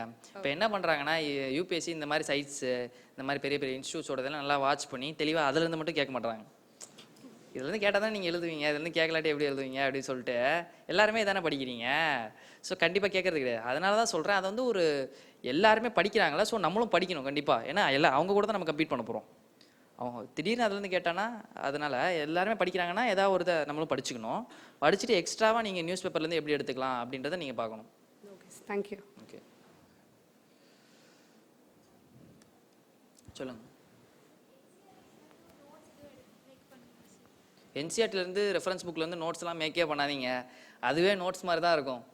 இப்போ பாலிட்டி லக்ஷ்மிகாந்த்லேருந்து நோட்ஸ் மேக் பண்ணுமான்னு நிறைய பேர் கேட்குறாங்க. அதுவே நோட்ஸ் தான் எனக்கு தெரிஞ்சு. இல்லை சார், இப்போ பேசிக்ஸ் 6th 12th வரைக்கும் படிக்கிறோம்ல சார், இப்போ எக்ஸாம் முன்னாடி ஒரு ரிவிஷனுக்கு அந்த புக்கே ஃபுல்லாக திருப்பி எடுத்து படிக்கணுமா? புக்லேயே திருப்பி படிங்க. நல்லா மார்க்கர் வாங்கி வச்சுக்கோங்க, 2 கலரில் மார்க்கர் வாங்கி வச்சுக்கோங்க. வாங்கி வச்சுட்டு எது லெஸ் இம்பார்ட்டண்ட்டோ ஒரு கலரில், ஹைலி இம்பார்ட்டன்ட்னா ரெட் கலரு இப்படி வச்சுக்கோங்க. இப்படி வச்சு நீங்கள் மார்க் பண்ணிவிட்டு மார்க்கர் வச்சே படிங்க. திருப்பி எழுதிலாம் டைமே வேஸ்ட் பண்ணாதீங்க. Okay sir, thank you sir.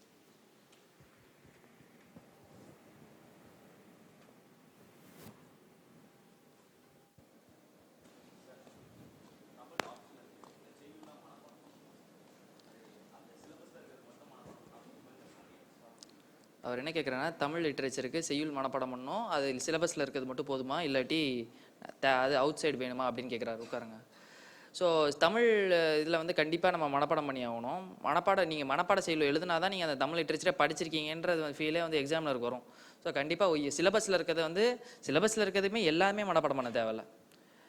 சிலபஸில் இப்போ வந்து கும்பகர்ணன் வதைப்படலாம்னு பார்த்தீங்கன்னா அது நிறைய பெருசாக இருக்கும். அது எல்லாத்தையும் மனப்பாடம் பண்ண முடியாது. ஸ்பெசிஃபிக்காக நம்ம சூஸ் பண்ணிக்கணும். நம்ம சீனியர் ஆஸ்பிரன்ஸ்ட்டை கேட்டு ஒரு 50 to 60 பாடல் இருக்கும், அதை மட்டும் படிச்சா போதும். சிலாட்டி கும்பகர்ணன் வதைப்படலாம் பார்த்தீங்கன்னா 20 to 30 பாடல் மனப்பாடம் பண்ணால் போதும்.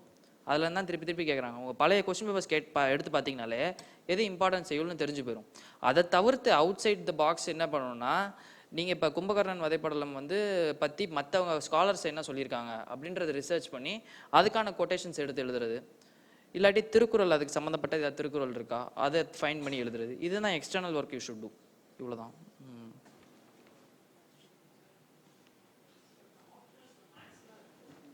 ஆமாம், அதாங்க நிறைய பேருக்கு. ப்ளீஸ் டவுன் ஆப்ஷனல்ஸ் வந்து உட்காருங்க. மேக்ஸ் வந்து நிறைய பேர் கேட்குறாங்க. இப்போது மேக்ஸ் வந்து பார்த்தீங்கன்னா அடித்தா வந்து ஹை மார்க்ஸ் வந்துடுது, இல்லாட்டி பார்த்தீங்கன்னா ரொம்ப கீழே தள்ளி விட்டுருது. இது ஒரு பிரச்சனை மேக்ஸில் இருக்குது. ஸோ என்னுடைய ஃப்ரெண்ட்ஸுமே மேக்ஸ் படிக்கிறாங்க. பட் ஆனால் அவங்களுக்கு நிறைய வந்து கைடன்ஸோ சரி மற்றவங்க பியர் குரூப் இருக்கணும்லங்க. அவங்களுக்கு மேக்ஸ் எடுத்து படிக்கிறாங்க இவங்கெல்லாம் பியர் குரூப் அப்படின்னு ஒரு விஷயம் நமக்கு இன்னும் சென்னையில் பிரச்சனையாக இருக்குது. நார்த் சைடில் மேக்ஸ்லாம் எடுத்து நிறைய பேர் கிளியர் பண்ணிட்டு இருக்காங்க. ஸோ மற்றபடி மேக்ஸ் வந்து நீங்கள் if you are very confident you can go for it. Otherwise இங்கே ரிசோர்ஸ் இல்லாத ஒரு டைமில் choosing maths is slightly risky, I feel.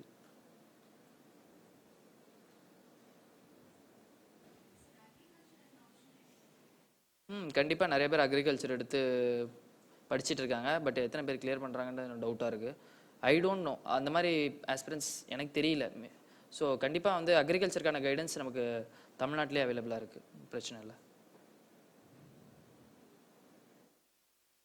Any other things?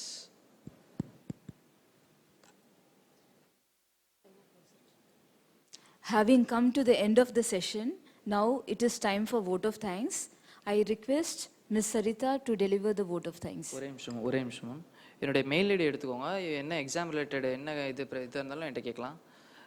MADHU Madhu MADHU.BALAN@hotmail.com MADHU.BALAN@hotmail.com. So நான் ஃபேஸ்புக் மெசேஞ்சர்லேயும் எப்போவுமே நான் அவைலபிளாக தான் இருப்பேன். So any exam related queries, I am very much happy to help you all. Thank you so much for patiently listening to me. Thanks once again for the Anna Centennial Library for giving me this opportunity. Thank you, ma'am.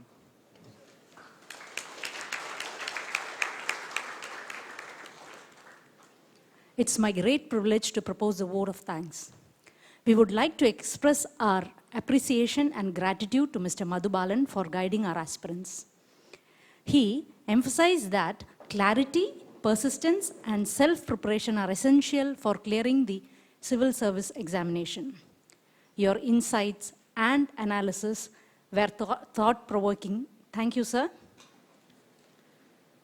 We express our sincere thanks to the Secretary, Department of School Education, Government of Tamil Nadu, the Director and the Joint Director of the Directorate of Public Libraries, and the Chennai District Library Officer for bringing this wonderful orientation program to you. We express our heartfelt thanks to the participants who have extended the orientation, who have attended the orientation session. We thank our colleagues and all others for their support and encouragement. Thank you, everyone. Now let us stand for the national anthem.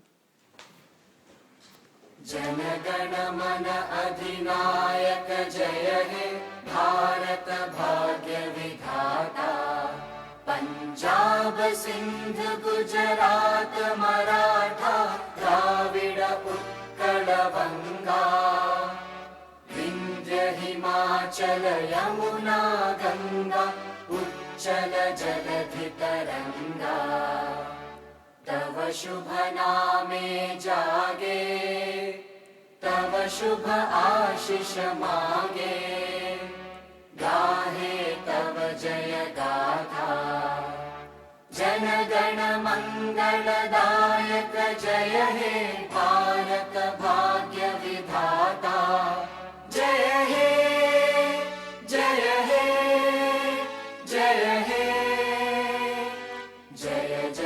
जय जय हे Thank you.